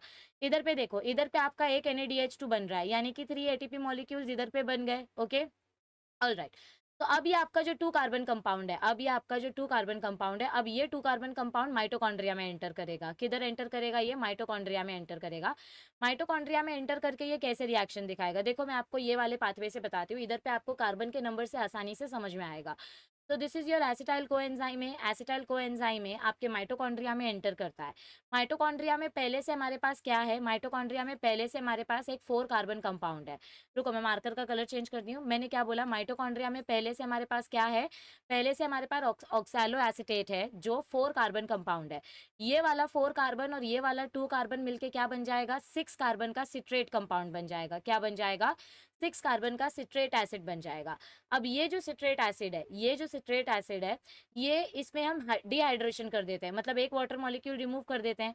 जब आप इसमें से एक वाटर मॉलिक्यूल रिमूव कर दोगे तो सिट्रेट का आइसोसिट्रेट हो जाएगा, यानी कि इसका सिर्फ स्ट्रक्चर चेंज हो जाएगा। आइसोमर बोलते हैं ना, same molecular formula but different structural formula. तो इसमें से हमने वाटर मॉलिक्यूल रिमूव कर दिया और एकाउनेटेज एंजाइम की मदद से हमने सिट्रेट को आइसोसिट्रेट में कन्वर्ट कर दिया, क्योंकि सिस अकोनिटेट में कन्वर्ट कर दिया। किस में कन्वर्ट कर दिया? सिस अकोनिटेट में। और फिर ये सिस अकोनिटेट आइसोसिट्रेट में कन्वर्ट होता है। मतलब बेसिकली आपके टेक्स्ट बुक में ये वाला स्टेप नहीं दिया है। हमारी टेक्स्ट बुक में क्या दिया है? देखो हमारी टेक्स्ट बुक में क्या दिया है? सिट्रेट को हमने आइसोसिट्रेट में कन्वर्ट कर दिया। अच्छा, सिस अकोनिटेट वाला भी स्टेप दिया है, चलो ये बात भी अच्छी है। चलो ये स्टेप भी दिया है तो आपको अच्छा कंक्लूजन निकालने के लिए अच्छे से हेल्प हो जाएगी। तो हमने क्या किया? हमारे पास जो 6 कार्बन का कंपाउंड है सिट्रेट, उसको पहले हमने सिस अकोनिटेट में कन्वर्ट किया और इस सिस अकोनिटेट को हमने आइसोसिट्रेट में कन्वर्ट किया। ठीक है, ये सिट्रिक एसिड है। अब इस सिट्रिक एसिड से हमको क्या करना है? हमको वापस से क्या करना है? इसका एक कार्बन हम रिमूव कर देंगे, क्योंकि अल्टीमेटली हमारे पास 4 कार्बन का कंपाउंड बचना चाहिए। तो 4 कार्बन कंपाउंड में जब 2 कार्बन ऐड हुआ तो 6 कार्बन बना।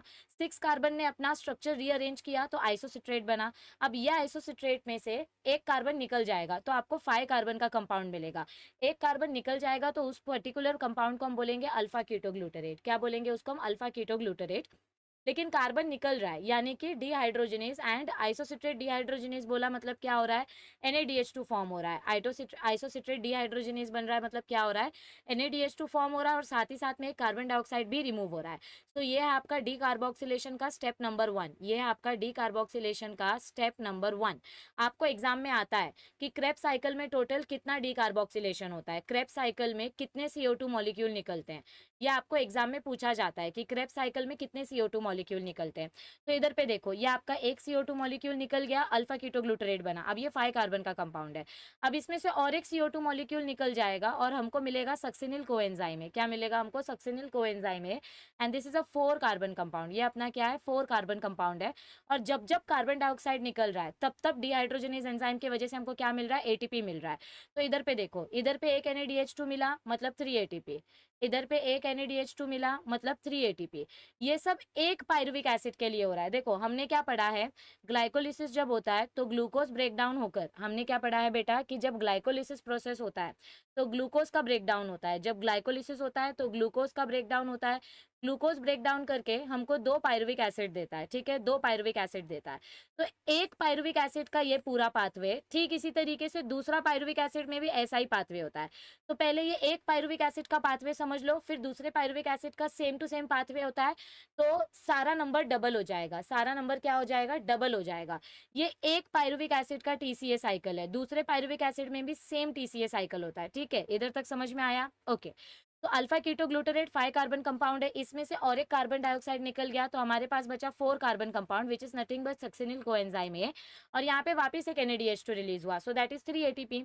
अब आगे देखो क्या होता है, आगे आपका ये जो सक्सिनिल कोएंजाइम ए है, इस सक्सिनिल कोएंजाइम ए को भी निकालने के लिए हम सक्सिनिल कोएंजाइम ए निकाल देते हैं, और यहाँ पे आपका ये कोएंजाइम ए पकड़ने के लिए सिंथेटेज एंजाइम होता है। ये सिंथेटेज एंजाइम क्या करता है, एक GTP मॉलिक्यूल देता है, so GTP again is equal to ATP। So आपका ये जो 4 कार्बन कंपाउंड है, देखो हमको स्टार्टिंग कंपाउंड 4 कार्बन का चाहिए, तो यहाँ पे तो 4 कार्बन का कंपाउंड बन गया। अब ये कंपाउंड और ब्रेक डाउन नहीं होने वाला है, अब ये 4 कार्बन कंपाउंड ही रहेगा। तो एक डीकार्बोक्सिलेशन आपका आइसोसिट्रेट से अल्फा कीटोग्लूटारेट के बीच में होता है, और दूसरा डीकार्बोक्सिलेशन कहाँ पे हुआ, दूसरा डीकार्बोक्सिलेशन अल्फा कीटोग्लूटारेट से सक्सिनिल कोएंजाइम ए के बीच में हुआ। अब और डीकार्बोक्सिलेशन नहीं होगा। तो एक क्रेब्स साइकिल में कितना कार्बन डाइऑक्साइड निकलता है, 2 कार्बन डाइऑक्साइड निकलता है। एक क्रेब्स साइकिल में कितना कार्बन डाइऑक्साइड निकलता है, 2 कार्बन डाइऑक्साइड। एक आइसोसिट्रेट से अल्फा कीटोग्लूटारेट के बीच में, और एक अल्फा कीटोग्लूटारेट से सक्सिनिल कोएंजाइम ए के बीच में। अब देखो, अब ये जो आपका सक्सिनेट बना है, इस सक्सिनेट के आगे क्या होगा, बस चेंजेस होंगे, स्ट्रक्चरल चेंजेस होंगे। सक्सिनेट से फ्यूमरेट मिलेगा, फ्यूमरेट से मैलेट मिलेगा, और मैलेट से ऑक्सालो एसिटेट मिलेगा। पर आपको यहाँ पर ध्यान क्या देना है कि जब जब स्ट्रक्चरल चेंजेस हो रहे हैं, तब तब हम डिहाइड्रोजनेज एंजाइम यूज कर रहे हैं, और जब जब हम डिहाइड्रोजनेज एंजाइम यूज करते हैं तो कोई ना कोई एक्स्ट्रा मॉलिक्यूल बनता है, यानी कि या तो NADH2 बनेगा या तो FADH2 बनेगा। तो इधर पे एक FADH2 बना, इधर पे एक NADH2 बना, यानी कि इतने सारे ATP मिल रहे हैं। देखो 1 NADH2 मतलब कितना होता है, 3 ATP मॉलिक्यूल, और 1 FADH2 मतलब कितना होता है, 2 ATP मॉलिक्यूल। तो इस हिसाब से आपको पूरा कैलकुलेशन करना है कि एक क्रेब्स साइकिल में कितना NADH2 और कितना FADH2 बनता है, और उसके वजह से कितना ATP मिलता है। ये जो GTP है, ये GTP से भी ATP कन्वर्ट होती है।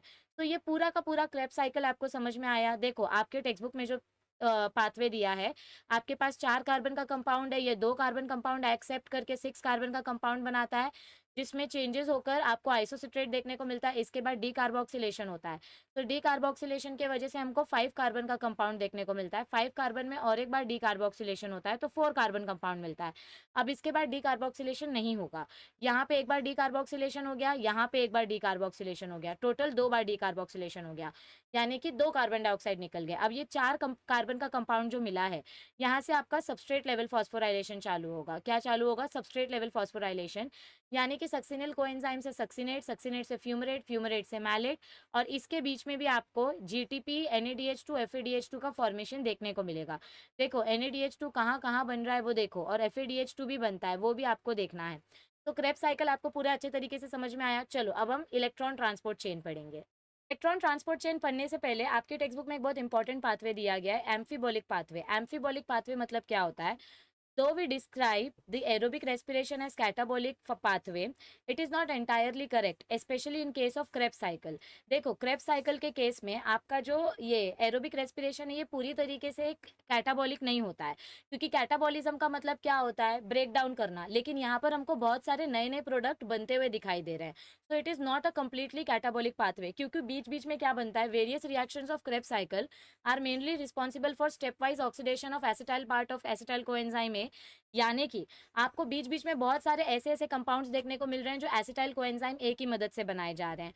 सो एसिटाइल कोएंजाइम ए के वजह से हमको कौन सा इंटरमीडिएट मिलता है, alpha ketoglutarate, oxaloacetate, malate, fumarate, ये जितने भी बीच बीच के कंपाउंड्स हमको मिल रहे हैं, these are used as the precursors for synthesis of fatty acids. ये सारे के सारे कंपाउंड हम फैटी एसिड बनाने के लिए यूज करते हैं, ग्लूटामिक एसिड बनाने के लिए यूज करते हैं, एस्पार्टिक एसिड बनाने के लिए यूज करते हैं, और इसीलिए क्रेब्स साइकिल को आप कैटाबॉलिक भी नहीं बोल सकते, एनाबॉलिक भी नहीं बोल सकते। क्रेब्स साइकिल को हम क्या बोलते हैं, एम्फीबॉलिक पाथवे बोलते हैं। एम्फीबॉलिक मतलब क्या होता है, इसमें ब्रेकडाउन भी हो रहा है और इसमें सिंथेसिस भी हो रहा है।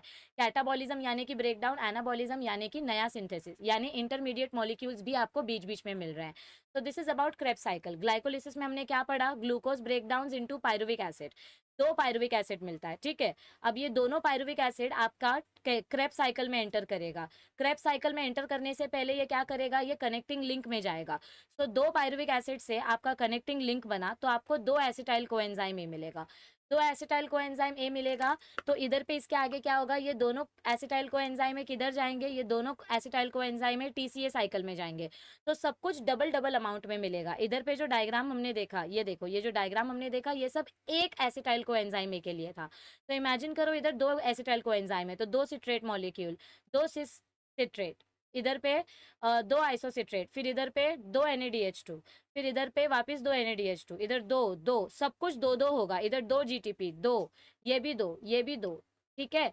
दिस ऑल्सो 2 इन नंबर, क्योंकि सब कुछ 2 2 के लिए हो रहा है, मतलब 2 पायरुविक एसिड मिलता है ना, तो 2 बार आपका क्रेब्स साइकिल होता है, मतलब एक ग्लूकोज का 2 बार क्रेब्स साइकिल होता है, क्योंकि 2 पायरुविक एसिड मिलता है।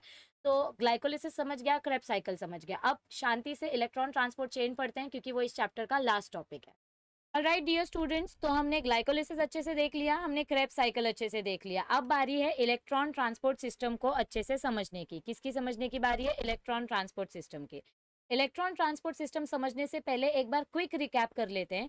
ग्लाइकोलिसिस कहाँ पर होता है, ग्लाइकोलिसिस होता है, ग्लाइकोलिसिस ये होता है हमारे सेल के साइटोप्लाज्म में। कहाँ पर होता है, ये सेल के साइटोप्लाज्म में होता है, ठीक है। चाहे एनारोबिक हो, चाहे एरोबिक हो, एनारोबिक हो या एरोबिक हो, यानी कि एब्सेंस ऑफ ऑक्सीजन में हो या फिर प्रेजेंस ऑफ ऑक्सीजन में हो, दोनों ही केसेस में ग्लाइकोलिसिस प्रोसेस कहाँ पर होता है, साइटोप्लाज्म में होता है। फिर सेकंड प्रोसेस हमने कौन सा देखा, क्रेब्स साइकिल। क्रेब्स साइकिल कहाँ पर होता है बेटा, क्रेब्स साइकिल माइटोकॉन्ड्रिया में होता है। लेकिन माइटोकॉन्ड्रिया का जो पार्ट है, माइटोकॉन्ड्रिया का जो स्ट्रक्चर है, उसमें कैसे देखने को मिलता है, mitochondria is a double membrane bound structure, मतलब ऐसा आपको माइटोकॉन्ड्रिया का एक स्ट्रक्चर देखने को मिलेगा। ये इसका इनर मेम्ब्रेन है और आउटर मेम्ब्रेन है। This is the outer membrane and this is the inner membrane. इन दोनों मेम्ब्रेन के बीच में यहाँ पर इंटर मेम्ब्रेन स्पेस प्रेजेंट होती है। क्या प्रेजेंट होती है, इंटर मेम्ब्रेन स्पेस प्रेजेंट होती है। और सेंटर में मैट्रिक्स प्रेजेंट होता है। सेंटर वाले रीजन को हम क्या बोलते हैं, मैट्रिक्स बोलते हैं। तो हमारा जो क्रेब्स साइकिल है, क्रेब्स साइकिल कहाँ पर होता है, मैट्रिक्स में होता है। तो मैट्रिक्स में बहुत सारे एंजाइम्स और इलेक्ट्रॉन्स प्रोड्यूस होते हैं, बहुत सारे हाइड्रोजन आयन भी प्रोड्यूस होते हैं। देखो क्रेब्स साइकिल में बहुत सारे NADH2 बनते हैं और बहुत सारे FADH2 बनते हैं। अब ये NADH2 और FADH2 जब डीहाइड्रोजनेज एंजाइम के वजह से ब्रेक होंगे, तो इसमें से जो एक्स्ट्रा हाइड्रोजन रिमूव होगा, इसमें से जो एक्स्ट्रा हाइड्रोजन रिमूव होगा, देखो मैट्रिक्स के अंदर बहुत सारा NADH2 बना है, बहुत सारा FADH2 बना है। तो ये NADH2 और FADH2 की वजह से बहुत सारा हाइड्रोजन प्रोड्यूस होता है। यह हाइड्रोजन आपके मैट्रिक्स से बाहर आ जाता है। यह हाइड्रोजन मैट्रिक्स से कहाँ जाता है, इनर मेम्ब्रेन से आउटर मेम्ब्रेन की तरफ आ जाता है। इनर मेम्ब्रेन से आउटर मेम्ब्रेन की तरफ आ जाता है। तो ये NADH2 FADH2 को ब्रेक डाउन करने के लिए डीहाइड्रोजनेज एंजाइम कैसे काम करती है, अंदर इलेक्ट्रॉन्स, जब आपके NADH2 और FADH2 ब्रेक होते हैं तो बहुत सारा इलेक्ट्रॉन्स भी रिलीज होता है। और ये इलेक्ट्रॉन्स की एनर्जी हम यूज करते हैं हाइड्रोजन को बाहर पुश करने के लिए। ये इलेक्ट्रॉन्स की जो एनर्जी होती है, देखो हाइड्रोजन से जब आपका NADH2 ब्रेक होता है तो हाइड्रोजन रिलीज होता है। Hydrogen is a heavy molecule comparatively, वो आसानी से आपके मैट्रिक्स के बाहर नहीं जाएगा। इस हाइड्रोजन को मैट्रिक्स के बाहर निकालने के लिए हमको धक्का देना पड़ेगा, एनर्जी लगेगी। लेकिन वो एनर्जी हम ATP से नहीं लेते हैं, वो एनर्जी हम कहाँ से लेते हैं, इस इलेक्ट्रॉन से लेते हैं। और ये इलेक्ट्रॉन्स कब प्रोड्यूस होते हैं, सेम जब NADH2 ब्रेक होता है। जब NADH2 और FADH2 ब्रेक होता है तो इसमें से इलेक्ट्रॉन्स भी प्रोड्यूस होते हैं और हाइड्रोजन भी प्रोड्यूस होते हैं। तो इस इलेक्ट्रॉन की मदद से हम इस हाइड्रोजन को बाहर की तरफ पुश करते हैं। तो ये था आपका स्मॉल समरी। अब हम पढ़ते हैं इलेक्ट्रॉन ट्रांसपोर्ट सिस्टम के बारे में एकदम डिटेल में। ओके, तो चलो अब हम बात करेंगे इलेक्ट्रॉन ट्रांसपोर्ट चेन के बारे में। इलेक्ट्रॉन ट्रांसपोर्ट चेन को हम इलेक्ट्रॉन ट्रांसपोर्ट सिस्टम भी बोलते हैं। देखो हमने पहले क्या पढ़ा, हमने पहले पढ़ा ग्लाइकोलिसिस के बारे में। तो ग्लाइकोलिसिस में जो NADH2 और FADH2 फॉर्म हुआ है, ये NADH2 और FADH2 यूज करते हैं हम इलेक्ट्रॉन ट्रांसपोर्ट सिस्टम में। और क्रेब्स साइकिल में जो NADH2 और FADH2 फॉर्म हुआ, वो क्रेब्स साइकिल का NADH2 और FADH2 भी कहाँ पर यूज होगा, इलेक्ट्रॉन ट्रांसपोर्ट सिस्टम में। अब ये इलेक्ट्रॉन ट्रांसपोर्ट सिस्टम जो है, ये हमको माइटोकॉन्ड्रिया में देखने को मिलता है। कहाँ पर देखने को मिलता है ये इलेक्ट्रॉन ट्रांसपोर्ट सिस्टम, माइटोकॉन्ड्रिया में। तो अगर मैं यहाँ पर आपको माइटोकॉन्ड्रिया ड्रॉ करके दिखाऊं, ठीक है, चलो डोंट जज my drawing, try to understand it. ये इलेक्ट्रॉन माइटोकॉन्ड्रिया में, सॉरी, ये माइटोकॉन्ड्रिया मेम्ब्रेन का आउटर मेम्ब्रेन है। This is outer mitochondrial membrane, outer mitochondrial membrane. और यहाँ पर ऐसे फोल्ड जैसा स्ट्रक्चर जो है इसको हम क्रिस्टे बोलते हैं। क्या बोलते हैं? ये तो आपने 11th में आपने माइटोकॉन्ड्रिया के बारे में एकदम डिटेल में पढ़ा था। इसको हम बोलते हैं इनर माइटोकॉन्ड्रियल मेम्ब्रेन। क्या बोलते हैं बेटा? इसको हम इनर माइटोकॉन्ड्रियल मेम्ब्रेन। तो this is outer mitochondrial membrane, this is inner mitochondrial membrane. और इन दोनों के बीच में जो एम्प्टी स्पेस प्रेजेंट होती है, इन दोनों के बीच में जहाँ पर एक्चुअली आपके इलेक्ट्रॉन्स काम करते हैं, इस स्पेस को हम बोलते हैं इंटर मेम्ब्रेन स्पेस। ये मैं इतना डिटेल में क्यों बता रही हूँ? क्योंकि ये कॉन्सेप्ट बहुत इंपॉर्टेंट है। तो this is inter membrane space, okay. और इस रीजन को हम बोलते हैं मैट्रिक्स। इस रीजन को हम क्या बोलते हैं? मैट्रिक्स। मैट्रिक्स रीजन में क्या है? मैट्रिक्स रीजन में जो आपके NaDH2 और FaDH2 प्रेजेंट है, मैट्रिक्स रीजन में जो हमारे NaDH2 और FaDH2 प्रेजेंट हैं, ये NaDH2 और FaDH2 ब्रेक डाउन होंगे और इसके वजह से जो हाइड्रोजन प्रोड्यूस होगा, जो इलेक्ट्रॉन्स प्रोड्यूस होंगे, वो एनर्जी हम यूज करेंगे आगे फर्दर ATP फॉर्मेशन के लिए। तो अब देखो, अब मैं आपको क्या करके दिखा रही हूँ। मैं आपको ये इतना पार्ट, ये जो inner mitochondrial membrane, outer mitochondrial membrane और मैट्रिक्स वाला जो पार्ट है, ये मैं आपको जूम करके यहाँ पर दिखाती हूँ, ठीक है। ये मैं आपको जूम करके यहाँ पे ड्रॉ करके दिखाने की कोशिश करती हूँ। थोड़ा सा पेशेंस रखो, ठीक है। समझो, ये आपका आउटर माइटोकॉन्ड्रियल मेम्ब्रेन है, ये आपका इनर माइटोकॉन्ड्रियल मेम्ब्रेन है। See, this is outer mitochondrial membrane, this is inner mitochondrial membrane, ठीक है। और ये इनर माइटोकॉन्ड्रियल मेम्ब्रेन के अंदर आपको क्या दिखाई दे रहा है? यहाँ पे ये आपका मैट्रिक्स वाला रीजन है। ये आपका कौन सा रीजन है? ये आपका मैट्रिक्स वाला रीजन है, ठीक है। ओके, तो अब आपको इधर पे क्या देखने को मिलता है? यहाँ पे बहुत सारे आपको कॉम्प्लेक्सेस देखने को मिलेंगे। मतलब ये मैं क्या ड्रॉ कर रही हूँ? ये ऑक्सीजोम्स ड्रॉ कर रही हूँ। क्या ड्रॉ कर रही हूँ मैं यहाँ पर? ऑक्सीजोम्स ड्रॉ कर रही हूँ, ठीक है, फाइन। तो अब देखो, अब हमको इधर पे क्या देखने को मिलेंगे? हमको 5 एंजाइम कॉम्प्लेक्सेस देखने को मिलते हैं। क्या देखने को मिलते हैं हमको? इनर माइटोकॉन्ड्रियल मेम्ब्रेन में, इनर माइटोकॉन्ड्रियल मेम्ब्रेन में हमको 5 एंजाइम कॉम्प्लेक्सेस देखने को मिलते हैं। देखो, मैं इधर पे ड्रॉ कर रही हूँ। इन एंजाइम कॉम्प्लेक्सेस को रोमन नंबरिंग दिया गया है। इन एंजाइम कॉम्प्लेक्स को क्या दिया गया है? रोमन नंबरिंग दिया गया है, ठीक है। 5 एंजाइम कॉम्प्लेक्सेस ड्रॉ किया जाता है। दिस इज एंजाइम नंबर 1, मतलब complex number 1, this is enzyme complex number 2, this is enzyme complex number 3 and this is enzyme complex number 4। आपकी टेक्स्ट बुक में 4 को 6 लिखा है थ्योरी में, तो वो करेक्शन करो। This is 1, this is 2, this is 3 and this is 4th number of enzyme complex. अब देखो इधर पे क्या होता है। आपके मैट्रिक्स में जो NaDH2 और FaDH2 है, आपके मैट्रिक्स में जो NaDH2 मॉलिक्यूल है और FaDH2 मॉलिक्यूल है, इस NaDH2 और FaDH2 के ऊपर डीहाइड्रोजनेज एंजाइम एक्ट करता है। इस NaDH2 और FaDH2 के ऊपर कौन सा एंजाइम एक्ट करता है? NADH dehydrogenase. डीहाइड्रोजनेज का मतलब क्या होता है? रिमूवल ऑफ हाइड्रोजन, यानी कि ब्रेक डाउन ऑफ हाइड्रोजन। तो यहाँ पर डीहाइड्रोजनेज एंजाइम एक्ट करेगा। डीहाइड्रोजनेज एंजाइम क्या करेगा? NADH2 को ब्रेक डाउन करके ये H+ रिमूव कर देगा। ये जो एक्स्ट्रा H+ है, ये साइटोप्लाज्म में ऐसे ही भटक रहा है, ये मतलब मैट्रिक्स में, ये मैट्रिक्स में ऐसे ही भटक रहा है। तो यहाँ पर आपका H+ का कॉन्सेंट्रेशन बढ़ जाता है। मैट्रिक्स में क्या होता है? बहुत सारे H+ स्टोर हो जाते हैं, तो यहाँ पर आपका H+ का कॉन्सेंट्रेशन बढ़ जाता है। और FaDH2 भी ब्रेक डाउन होके इसका भी H2 रिलीज होने लग जाता है। जब H2 रिलीज होता है उसी टाइम पे, जब आपका H2 रिलीज होता है उसी टाइम पे इलेक्ट्रॉन्स भी रिलीज होते हैं। क्या रिलीज होते हैं? इलेक्ट्रॉन्स भी रिलीज होते हैं। तो ये जो इलेक्ट्रॉन्स है, इन इलेक्ट्रॉन्स को ही हम एनर्जी सोर्स के लिए यूज करते हैं। देखो, मैं इधर पे आपको लिख के बता रही हूँ, ये जो इलेक्ट्रॉन्स है बेटा, इसको ही हम क्या करते हैं? इसको ही हम एनर्जी सोर्स के जैसे यूज करते हैं हाइड्रोजन को बाहर फेंकने के लिए। मैट्रिक्स का हाइड्रोजन बाहर फेंकने के लिए हम आपके इलेक्ट्रॉन्स को यूज करते हैं। तो हमने क्या किया? ये जो H+ है, ये H+ आपके एंजाइम कॉम्प्लेक्स 1 की मदद से हम इसको इनर माइटोकॉन्ड्रियल मेम्ब्रेन के बाहर फेंक देते हैं, यानी कि इंटर मेम्ब्रेन स्पेस में डाल देते हैं। ये आपका इंटर मेम्ब्रेन स्पेस है। दो मेम्ब्रेन के बीच का जो स्पेस होता है उसको हम क्या बोलते हैं? Inter membrane space. क्या बोलते हैं उसको? हम इंटर मेम्ब्रेन स्पेस। तो आपके मैट्रिक्स का हाइड्रोजन आपके इंटर मेम्ब्रेन स्पेस में आ गया। यहाँ पे बहुत सारा हाइड्रोजन स्टोर हो जाता है। क्या हो जाता है? इधर पे ऐसे बहुत सारा हाइड्रोजन स्टोर हो जाता है। अब ये हाइड्रोजन किसकी मदद से बाहर आया है? ये हाइड्रोजन इलेक्ट्रॉन्स की मदद से बाहर आया है। तो यहाँ पे जब बहुत सारा हाइड्रोजन आयन स्टोर हो जाता है तो यहाँ पे पॉजिटिव चार्ज क्रिएट हो जाता है, यानी कि इंटर मेम्ब्रेन स्पेस में पॉजिटिव चार्ज क्रिएट हो जाता है।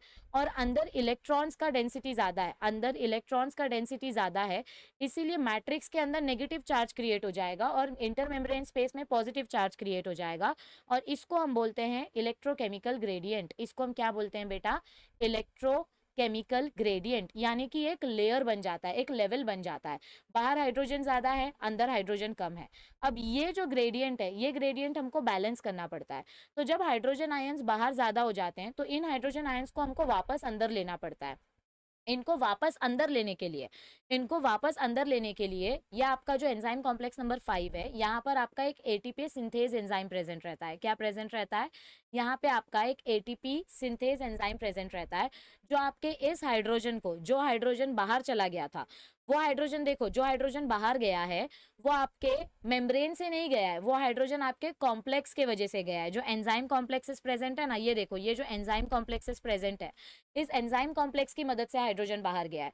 तो ये हाइड्रोजन आपके इंटर मेम्ब्रेन स्पेस से अंदर नहीं आ सकता, क्योंकि इंटर मेम्ब्रेन जो है, इनर माइटोकॉन्ड्रियल मेम्ब्रेन जो है, यानी कि आपके ये जो क्रिस्टे हैं, ये देखो, ये जो क्रिस्टे जैसे फोल्ड है, इसको हम इनर माइटोकॉन्ड्रियल मेम्ब्रेन बोलते हैं। ये क्रिस्टे इम्परमिएबल है, ये हाइड्रोजन को वापिस अंदर आने नहीं देती है। तो हाइड्रोजन को वापस अंदर लेने के लिए हमको एटीपी सिंथेज की जरूरत पड़ती है। तो ये एटीपी सिंथेज क्या करता है, जब हाइड्रोजन बाहर ज्यादा हो जाते हैं तो उसको लाकर वापस मैट्रिक्स में पटक देता है। ये हाइड्रोजन क्या करता है, जब हाइड्रोजन बाहर ज्यादा हो जाते हैं, यानी कि इंटर मेम्ब्रेन स्पेस में हाइड्रोजन का कॉन्सेंट्रेशन जब ज्यादा हो जाता है, तो हाइड्रोजन को इंटर मेम्ब्रेन स्पेस से लेकर मैट्रिक्स में पटक देना, ये काम किसका होता है? ये काम होता है एटीपी सिंथेज का। इधर तक आपको समझ में आया है? पक्का? All right, all right. तो हमने एंजाइम कॉम्प्लेक्स नंबर 1 का फंक्शन देख लिया। अब एंजाइम कॉम्प्लेक्स 2 के बारे में पढ़ने से पहले एक चीज आपको इंपॉर्टेंट मैं बता देती हूँ कि ये जो एंजाइम कॉम्प्लेक्स 2 होता है, इसके पास एक स्पेशल कोएंजाइम होता है जिसको हम बोलते हैं कोएंजाइम क्यू। और हमारा जो ये एंजाइम कॉम्प्लेक्स 3 और एंजाइम कॉम्प्लेक्स 4 होता है, इसके बीच में भी एक स्पेशल हमको कॉम्प्लेक्स देखने को मिलता है जिसको हम बोलते हैं साइटोक्रोम सी। इसको हम क्या बोलते हैं बेटा? इसको हम बोलते हैं साइटोक्रोम सी। ये दोनों कोएंजाइम कोफैक्टर्स हमारे एंजाइम की एक्टिविटी को इंक्रीज करने में हेल्प करते हैं। देखो, इधर पे आपको एक चीज लिखनी है, रुको मैं दूसरे मार्कर से बताती हूँ। ये जो आपका एंजाइम कॉम्प्लेक्स नंबर 1 है, ये आपका NADH डिहाइड्रोजनेज एंजाइम है। ये कौन सा एंजाइम है? NADH डिहाइड्रोजनेज एंजाइम, जो NADH में से हाइड्रोजन रिमूव करके मैट्रिक्स का हाइड्रोजन इंटरमेम्ब्रेन स्पेस में भेजता है। और फिर सेकंड एंजाइम कौन सा है? Enzyme number 2। आपका जो एंजाइम नंबर 2 है, देखो इधर पे लिख रही हूँ मैं, ये देखो, ये जो सेकंड एंजाइम है इसके बारे में मैं यहाँ पर लिख रही हूँ। सेकंड एंजाइम कौन सा है? Succinate dehydrogenase complex. Succinate dehydrogenase complex. इसको सक्सिनेट डिहाइड्रोजनेज क्यों बोला गया है बेटा? क्योंकि ये क्रेब्स साइकिल में यूज होता है। कहाँ पर यूज होता है? ये क्रेब्स साइकिल में यूज होता है। ये हमारे सक्सिनेट को फ्यूमरेट में कन्वर्ट करने में हेल्प करता है। मतलब ये जो सक्सिनेट डिहाइड्रोजनेज एंजाइम है, ये एंजाइम क्या करता है? ये सक्सिनेट को फ्यूमरेट में कन्वर्ट करने में हेल्प करता है। सक्सिनेट को फ्यूमरेट में कन्वर्ट करने में हेल्प करता है with the help of removal of hydrogen ion. मतलब सक्सिनेट में से एक हाइड्रोजन रिमूव हो जाएगा, तो मतलब हाइड्रोजन जब रिमूव हो जाते हैं तो फ्यूमरेट फॉर्म होता है। और ये क्रेब्स साइकिल का इंटरमीडिएट है। ये कब देखने को मिलता है हमको? ये हमको देखने को मिलता है क्रेब्स साइकिल में। तो क्रेब्स साइकिल में क्या होता है? क्रेब्स साइकिल में जब आपका सक्सिनेट फ्यूमरेट में कन्वर्ट होता है, जब आपका सक्सिनेट फ्यूमरेट में कन्वर्ट होता है, तो बदले में यहाँ पे FADH2 फॉर्म होता है। बदले में यहाँ पर क्या फॉर्म होता है? FADH2 फॉर्म होता है। अब ये FADH2 भी जब ब्रेक डाउन होगा तो इसका हाइड्रोजन भी मैट्रिक्स से कहाँ पर भेजा जाएगा? इंटर मेम्ब्रेन स्पेस में भेज दिया जाएगा।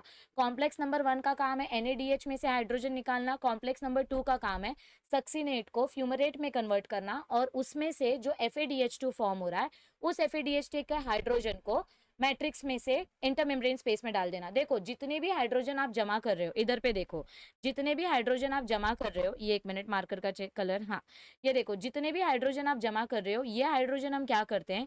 इस हाइड्रोजन को हम ADP को ATP कन्वर्ट करने में हेल्प करते हैं। मतलब अपना जो ADP है, तो इस ADP से ATP बनाने में हेल्प करते हैं, क्योंकि ये जो हाइड्रोजन है ये बहुत ज़्यादा एनर्जेटिक कंपोनेंट्स होते हैं। तो हाइड्रोजन की मदद से हमारा जो ADP है वो ATP में कन्वर्ट हो जाता है। और फाइनली हमको तो यही चाहिए ना, हमको तो ATP फॉर्मेशन ही करना है, क्योंकि हमारी बॉडी को एनर्जी चाहिए। तो एंजाइम कॉम्प्लेक्स नंबर 1 जो है वो NADH डिहाइड्रोजनेज है, वो NADH को ब्रेक डाउन करेगा, उसके हाइड्रोजन को इंटरमेम्ब्रेन स्पेस में डालेगा। एंजाइम कॉम्प्लेक्स नंबर 2 जो है वो सक्सिनेट को फ्यूमरेट में कन्वर्ट करेगा, और जब सक्सिनेट को फ्यूमरेट में कन्वर्ट करेगा तो उसमें से जो हाइड्रोजन रिलीज होगा, वो हाइड्रोजन आपके मैट्रिक्स से इंटरमेम्ब्रेन स्पेस में जाएगा। जितना हाइड्रोजन है सबको आप इंटरमेम्ब्रेन स्पेस में डालो, और फिर सारे हाइड्रोजन को आप ATP सिंथेस की मदद से वापस मैट्रिक्स में ले लो। तो मैट्रिक्स में जब आप वापस सारे एंजाइम को लोगे, तो ATP सिंथेस एंजाइम का काम ही यही होता है कि वो हाइड्रोजन की मदद मदद से एडीपी को एटीपी में कन्वर्ट करे। किस में कन्वर्ट करे? एडीपी को एटीपी में कन्वर्ट करे। तो हमने दो एंजाइम कॉम्प्लेक्स का फंक्शन देख लिया। पहले हमने कौन सा देखा? Enzyme complex 1 NADH dehydrogenase. दूसरा हमने कौन सा देखा? सक्सिनेट फ्यूमरेट या सक्सिनेट डिहाइड्रोजनेज, यानी एंजाइम कॉम्प्लेक्स नंबर 2। अब हम नेक्स्ट स्लाइड में देखते हैं एंजाइम कॉम्प्लेक्स नंबर 3 के बारे में। ओके तो अब हम देखेंगे साइटोक्रोम अपना एंजाइम कॉम्प्लेक्स नंबर 3 के बारे में। किसके बारे में देखेंगे हम? एंजाइम कॉम्प्लेक्स नंबर 3 के बारे में। मतलब यहाँ पे देखो, यहाँ पे जो हमने ये एंजाइम कॉम्प्लेक्स नंबर 3 ड्रॉ किया है, अब हम इसके बारे में देखने जा रहे हैं, ठीक है। तो एंजाइम कॉम्प्लेक्स नंबर 3 के बारे में हमको क्या बताया गया है? हमारा ये जो एंजाइम कॉम्प्लेक्स नंबर 3 होता है, इसका नाम क्या है? इसका नाम है, कॉम्प्लेक्स 3 का नाम है साइटोक्रोम रिडक्टेज। इसका नाम क्या है बेटा? इसका नाम है साइटोक्रोम रिडक्टेज, या इसको आपकी टेक्स्ट बुक में ऐसा भी दिया जा सकता है, Q cytochrome C reductase enzyme. क्या बोला मैंने? Q cytochrome C oxidoreductase. मतलब ये ऑक्सीडेशन करने का भी काम कर रहा है, रिडक्शन करने का भी काम कर रहा है।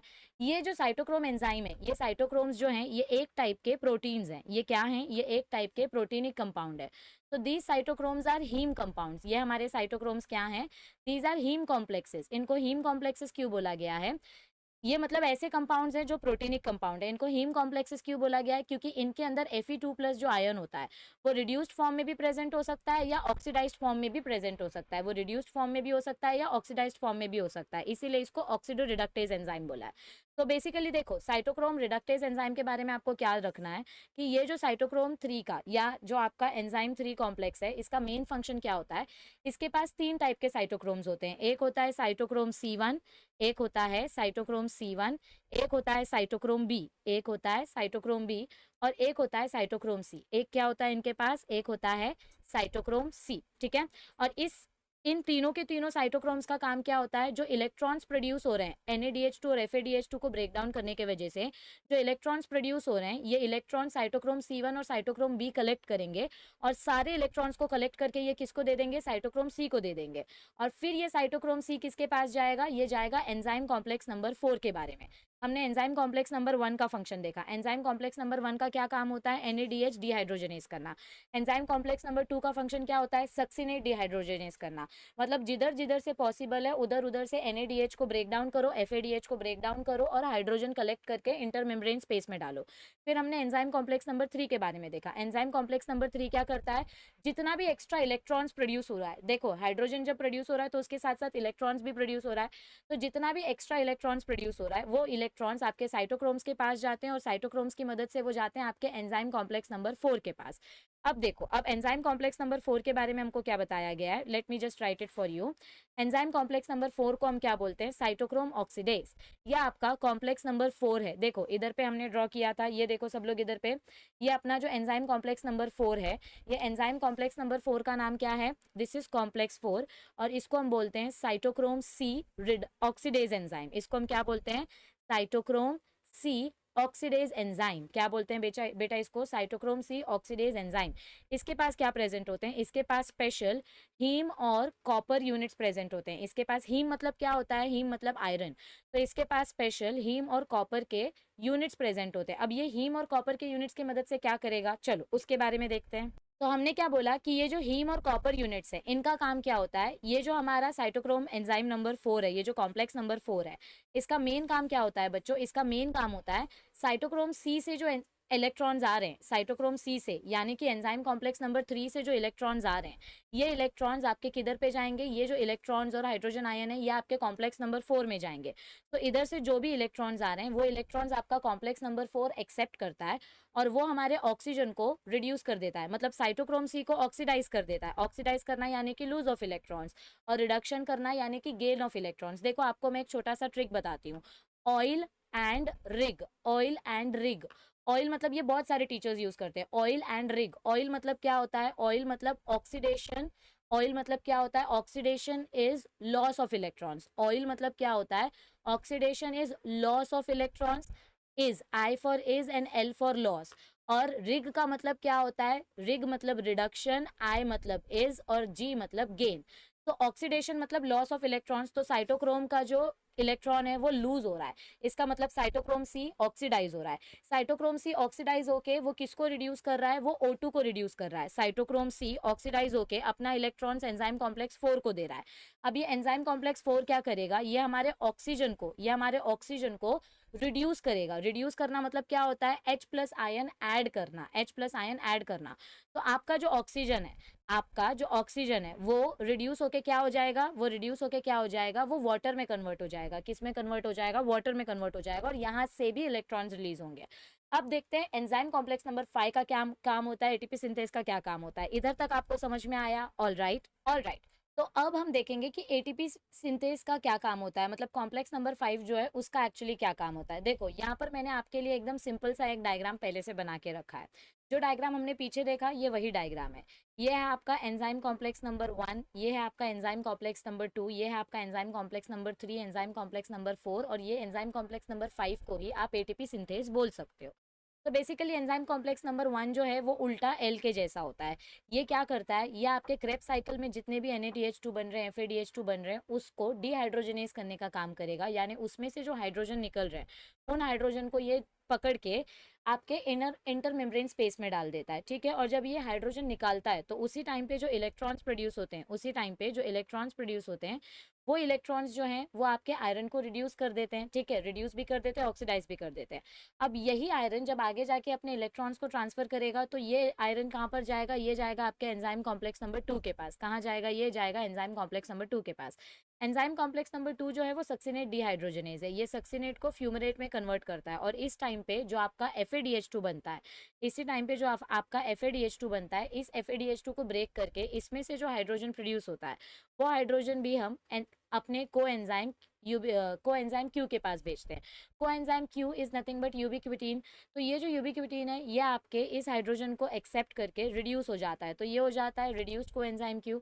अब ये रिड्यूस्ड को एंजाइम क्यू जो है ये अपने इलेक्ट्रॉन्स कॉम्प्लेक्स नंबर 3 के पास भेजेगा। कहाँ पर भेजेगा, अपने ये इलेक्ट्रॉन्स कॉम्प्लेक्स नंबर 3 के पास भेजेगा। तो कॉम्प्लेक्स नंबर 3 का जो इलेक्ट्रॉन है उसके अंदर जो साइटोक्रोम्स है उसमें से पहले साइटोक्रोम C1 वो इलेक्ट्रॉन एक्सेप्ट करता है, फिर वो अपने आयरन हीम प्रोटीन को देता है, मतलब आयरन सल्फर कॉम्प्लेक्स को देता है, और फिर वो इलेक्ट्रॉन साइटोक्रोम B के पास जाता है। साइटोक्रोम B के पास जब वो कॉम्प्लेक्स इलेक्ट्रॉन जाता है तो साइटोक्रोम B से वो साइटोक्रोम C के पास जाएगा, और उसी बीच में हमको क्या देखने को मिलेगा कि यहाँ पे जो FADH2 प्रोड्यूस हुआ था, देखो यहाँ पे जो आपका FADH2 प्रोड्यूस हुआ था ये आपका ऑक्सीडेटिव फॉस्फोराइलेशन है, जिसको आप बीटा ऑक्सीडेशन भी बोल सकते हो।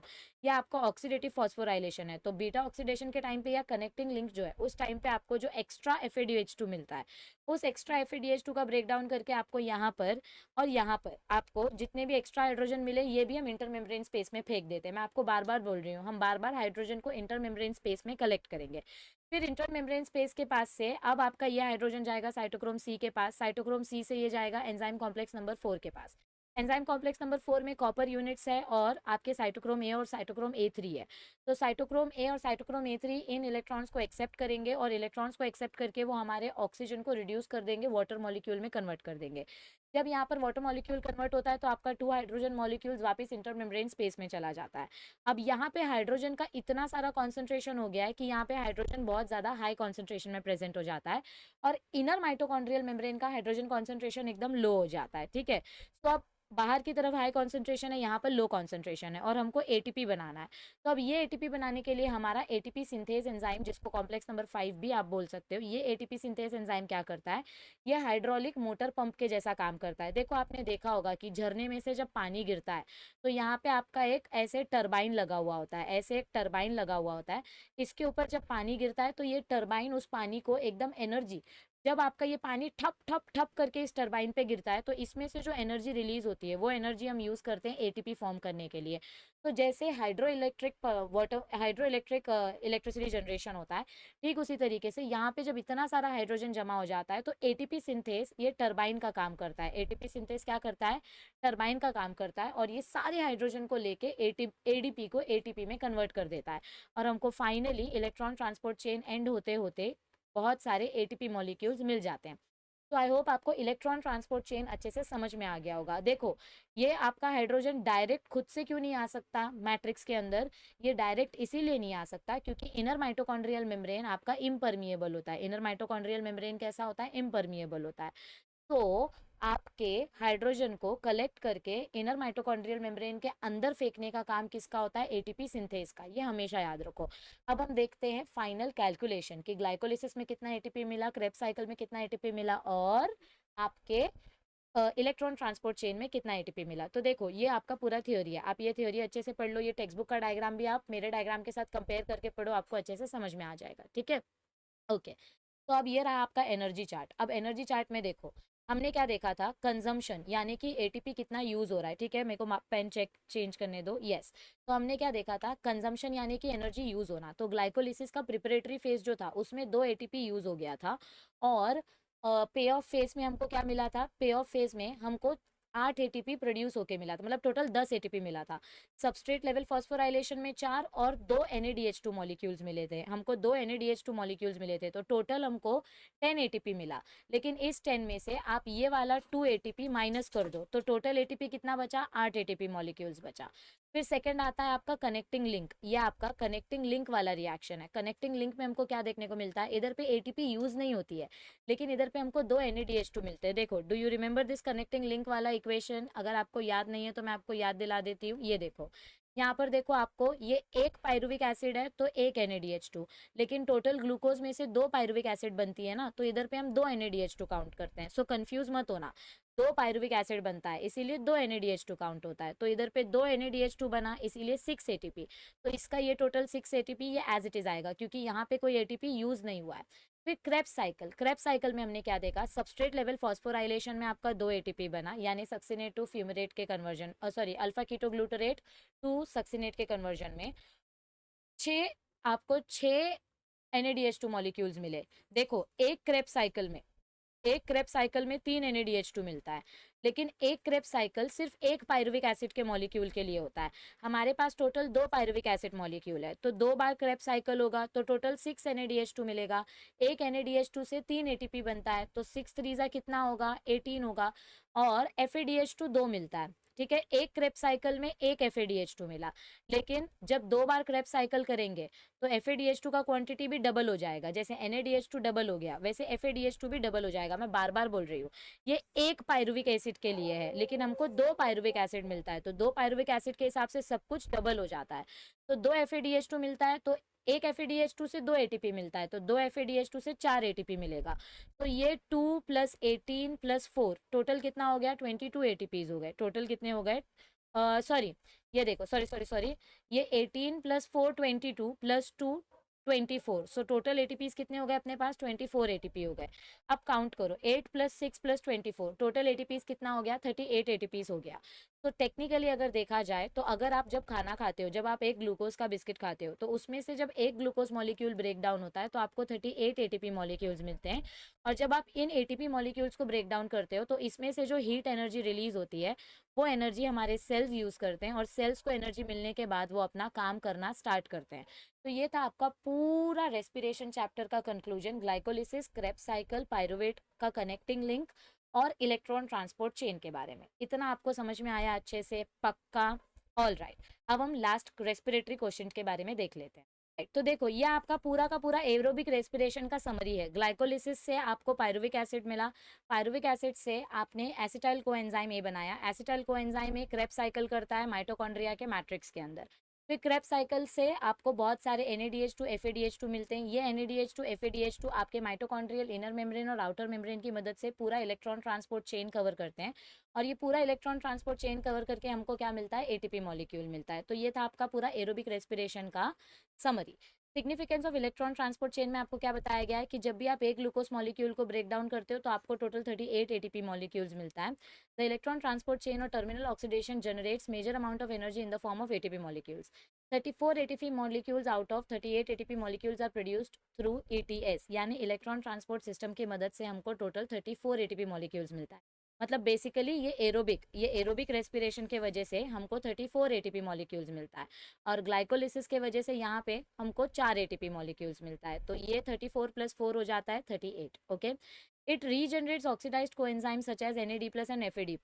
इलेक्ट्रॉन ट्रांसपोर्ट चेन में हमने सारे NADH2 और FADH2 को ब्रेक कर दिया, तो ब्रेक करने के बाद पीछे क्या बचता है, NAD+ एंड FAD+। ये NAD+ और FAD+ किधर जाएगा, ये वापस फोटोसिंथेसिस करने के लिए जाएगा, और यहाँ पे जो कार्बन डाइऑक्साइड रिलीज होता है वो भी फोटोसिंथेसिस करने जाएगा, तो it gets recycled. It also provides water molecules necessary for Krebs cycle. Krebs cycle में 2 से 3 वाटर मॉलिक्यूल्स यूज होते हैं, वो भी आपको इलेक्ट्रॉन ट्रांसपोर्ट सिस्टम से मिलते हैं। And it releases energy in a stepwise manner to prevent damage of cells. Cells आपके डैमेज ना हो इसीलिए स्टेप वाइज मैनर से भी एनर्जी रिलीज की जाती है। अब ये देखो यहाँ पर आपको एरोबिक लिखा है, इसको एरोबिक कट करके आप एन एरोबिक लिखो। एन एरोबिक मतलब क्या होता है, एब्सेंस ऑफ ऑक्सीजन। तो बिना ऑक्सीजन के आपको 2 एक्सपेरिमेंट बताया गया है कि कैसे अल्कोहल फॉर्म होता है और कैसे आपका बिना ऑक्सीजन के भी फर्मेंटेशन हो सकता है, अल्कोहल फॉर्मेशन हो सकता है। तो ये एक्सपेरिमेंट आप रीड करो, आपको अच्छे से समझ में आ जाएगा। ये आपके कॉलेज प्रैक्टिकल का पार्ट था, तो ये आपको अच्छे से आना चाहिए। So this I am leaving on you. आपको ये एक्सपेरिमेंट खुद से करना है, इतना तो मैं एक्सपेक्ट कर ही सकती हूँ। एकदम सिंपल एक्सपेरिमेंट है। आपको सिर्फ इसमें क्या दिया गया है कि ऑयल को जब मर्क्यूरी में, मतलब ऑयल और आपका जो ये लाइम वाटर है, लाइम वाटर के ऊपर जब ऑयल का लेयर बिछा दिया गया तो उसके वजह से ऑक्सीजन ट्रैप हो गया। अब इसी लाइम में हम जब कोई सीड ग्रो करते हैं तो बिना ऑक्सीजन के प्रेजेंस के भी ईस्ट जो है वो अल्कोहल फर्मेंटेशन करता है, अल्कोहल प्रोडक्शन करता है। इसका मतलब बिना ऑक्सीजन के भी फर्मेंटेशन हो सकता है, ATP जनरेट हो सकती है। सो यही सब दिया गया है। मर्क्यूरी की मदद से सीड्स जर्मिनेट हो रहे हैं कि नहीं हो रहे हैं वो देखा गया, बॉइल्ड सीड्स और अनबॉइल्ड सीड्स। तो थोड़ा सा पढ़ो, आपको समझ में आ जाएगा, ये आपके प्रैक्टिकल का पार्ट है, ठीक है। ओके, अब देखो यहाँ पे आपको स्टेप वाइज ऑक्सीडेशन कैसे यूज हुआ उसके बारे में थ्योरी दी गई है, इसको रीड करो। 1 शॉर्ट वीडियो है इसीलिए मैं शॉर्ट में बता रही हूँ, ये इंपॉर्टेंट पार्ट नहीं है, जो इंपॉर्टेंट है मैंने वो आपको बता दिया है, ठीक है। मतलब ग्लाइकोलिसिस अच्छे से आना चाहिए, क्रेब्स साइकिल अच्छे से आना चाहिए, और इलेक्ट्रॉन ट्रांसपोर्ट सिस्टम अच्छे से पता होना चाहिए, क्योंकि उसमें से ही क्वेश्चन आता है। आपके एनारोबिक एक्सपेरिमेंट में से क्वेश्चन नहीं आता है तो वो आपको मैं नहीं बता रही, वो आपके प्रैक्टिकल में है, तो प्रैक्टिकल का पार्ट आपको खुद से पता चल जाता है, ठीक है। डिटेल लेक्चर में आपको वो भी पता चल जाएगा कि कैसे एक्सपेरिमेंट होते हैं, सो डोंट वरी अबाउट। फिर आता है आपका रेस्पिरेटरी क्वेश्चन। तो रेस्पिरेटरी क्वेश्चन मतलब क्या होता है, ratio of volume of CO2 release to the volume of oxygen consumed in respiration. मतलब आपने कितना CO2 प्रोड्यूस किया और कितना O2 यूज किया, इसको हम बोलते हैं कितना CO2 प्रोड्यूस हुआ और कितना O2 यूज हुआ, इसके रेशियो को हम बोलते हैं रेस्पिरेटरी क्वेश्चन। इसके रेशियो को हम क्या बोलते हैं, RQ। तो अगर RQ फॉर्मूला, RQ अगर आपको फाइंड आउट करने के लिए बोला है तो आप ये फॉर्मूला यूज करोगे, RQ is equals to CO2 upon O2, CO2 consumed upon O2 used, okay sorry, yes, CO2 produced, CO2 released upon O2 consumed, ठीक है। अब देखो इधर पे आपका जो रेस्पिरेटरी क्वेश्चन है वो अलग अलग टाइप के सबस्ट्रेट के ऊपर डिपेंड करता है। इससे रिलेटेड CET में क्वेश्चन आता है। आपका रेस्पिरेटरी क्वेश्चन किसके ऊपर डिपेंड करता है, टाइप ऑफ सबस्ट्रेट के ऊपर डिपेंड करता है। अगर समझो आपने कार्बोहाइड्रेट लिया है जैसे ग्लूकोज, तो आपका जो रेस्पिरेटरी क्वेश्चन है इट इज कम्प्लीटली ऑक्सीडाइज्ड, और हमको टोटल 1 रेस्पिरेटरी क्वेश्चन देखने को मिलता है। मतलब जितना CO2 रिलीज होता है उतना ही ऑक्सीजन यूज होता है। So the ratio is 1/1, okay, because volume of CO2 evolve is equal to the volume of oxygen consumed as shown in the given equation. ये देखो आपको पीछे जो इक्वेशन दिया था उसमें आपको पता था। अब आपको यहाँ पे क्या बताया गया है, व्हेन फैट्स और प्रोटीन्स आर यूज्ड। अभी समझो कार्बोहाइड्रेट की जगह पे अगर हम फैट या प्रोटीन यूज करें, तो फैट्स और प्रोटीन्स का रेस्पिरेटरी क्वेश्चन कैसा होता है, इसमें जो सबस्ट्रेट है ये सबस्ट्रेट पूरा तरीके से कंज्यूम नहीं होता है, तो इसका respiratory question is less than 1, क्योंकि कार्बन डाइऑक्साइड का जो वॉल्यूम है it is always less than the volume of O2 consume. तो इसका जो रेस्पिरेटरी क्वेश्चन है वो आपके 1 से कम होगा। मतलब जितना कार्बन डाइऑक्साइड इवॉल्व हो रहा है उससे ज़्यादा ऑक्सीजन यूज हो रहा है। समझ में आ रही है बात। तो आपको 0.7 या 0 ऐसा कुछ 9 आपको देखने को मिलता है। सो फैट का रेस्पिरेटरी क्वेश्चन कितना होता है, 0.7, और प्रोटीन का रेस्पिरेटरी क्वेश्चन कितना होता है, 0.9। ये आपके CET में 100% आएगा, ये वैल्यूज लर्न करके रखो। कार्बोहाइड्रेट का रेस्पिरेटरी क्वेश्चन होता है 1, फैट का होता है 0.7 और प्रोटीन का होता है 0.9, ठीक है। ओके, रेस्पिरेशन के क्या क्या यूजेस हैं। रेस्पिरेशन प्रोवाइड्स एनर्जी, रेस्पिरेशन की वजह से हमको एनर्जी मिलती है जिसके वजह से हम अलग अलग प्रोसेसेस कंप्लीट कर पाते हैं। और ये एनर्जी कहाँ से मिलती है, carbohydrate, protein, fat, lipid etcetera etcetera. It is also source of energy for sale division. इसी एनर्जी को यूज करके हमारे सेल्स डिवीजन करते हैं, ग्रोथ करते हैं, रिपेयर करते हैं, रिप्लेसमेंट करते हैं, और बॉडी मूवमेंट और लोकोमोशन करती है। Various intermediates of Krebs cycles are used as building blocks for synthesis of other complex compounds. Krebs cycle में जो हमको succinate, alpha ketoglutarate, fumarate, malate ये सब मिला है, ये सारी चीजें हम इंटरमीडिएट मॉलिक्यूल्स के जैसे यूज करते हैं, जो दूसरे वाइटामिन के लिए प्रीकर्सर का काम करते हैं, मतलब एक चीज दूसरी चीज के लिए यूज होती है। तो क्रेब्स साइकिल भी बहुत इंपॉर्टेंट है, इंटरमीडिएट मॉलिक्यूल्स भी बहुत इंपॉर्टेंट होते हैं। जब आप फोटोसिंथेसिस और रेस्पिरेशन को कपल कर दोगे, दोनों को एक साथ जोड़ दोगे, तो उसके वजह से आपके CO2 और O2 के बीच में बैलेंस बन जाएगा। मतलब जितना CO2 रेस्पिरेशन में प्रोड्यूस हो रहा है, वो पूरा CO2 फोटोसिंथेसिस में यूज हो जाता है। मैंने CO2 प्लांट को दिया, प्लांट ने मुझे O2 दिया, तो बैलेंस बन जाता है। एनारोबिक रेस्पिरेशन यानी कि fermentation used in various industries. Anaerobic respiration हम बहुत सारे इंडस्ट्रीज में यूज करते हैं, जैसे डेयरी में कर्ड चीज वगैरह बनाने के लिए, बेकरीज में ईस्ट यूज करते हैं ब्रेड को बनाने के लिए, डिस्टिलरीज यानी कि वाइन वगैरह बनाने के लिए, लेदर इंडस्ट्रीज, पेपर इंडस्ट्रीज, बहुत सारी जगह पे हम फर्मेंटेशन प्रोसेस यूज करते हैं। It is used in the production of alcohol, organic acid, vitamin, antibiotics. इसके बारे में आपने क्लास 11th में एनहांसमेंट वाले चैप्टर में पढ़ोगे या पढ़ लिया है। Energy of respiration is also use to convert insoluble substances into soluble form. क्या बोला गया है हमको इधर पे कि रेस्पिरेशन प्रोसेस से हमको जितनी भी एनर्जी मिलती है, उसको हम क्या करते हैं, उसको हम इनसॉल्युबल सब्सटेंस को सॉल्युबल फॉर्म में कन्वर्ट करने में हेल्प करते हैं। और यही एनर्जी हमारी बॉडी में अलग अलग प्रोसेसेस कैरी आउट करने की हमको ताकत देती है, शक्ति देती है। तो आई होप आपको ये पूरा का पूरा चैप्टर अच्छी तरीके से समझ में आया होगा। वन शॉट था, इसीलिए मैंने इसको शॉर्ट रखा है। तो प्लीज़ रिवाइज इट। जो इंपॉर्टेंट पार्ट है मैंने सब डिटेल में बताया है, जो पार्ट बिल्कुल इंपॉर्टेंट नहीं है, जिसमें से कभी कोई क्वेश्चन नहीं आता है, वो एक्सपेरिमेंट वाला क्वेश्चन है, उसमें से कभी क्वेश्चन नहीं आता है। तो जो इंपॉर्टेंट पार्ट है मैंने वो अच्छे से बताया है। और प्लीज़ इस वीडियो को अच्छे से देखो, वीडियो अच्छी लगे तो लाइक शेयर सब्सक्राइब कर देना, ठीक है। Thank you, see you soon, stay tuned.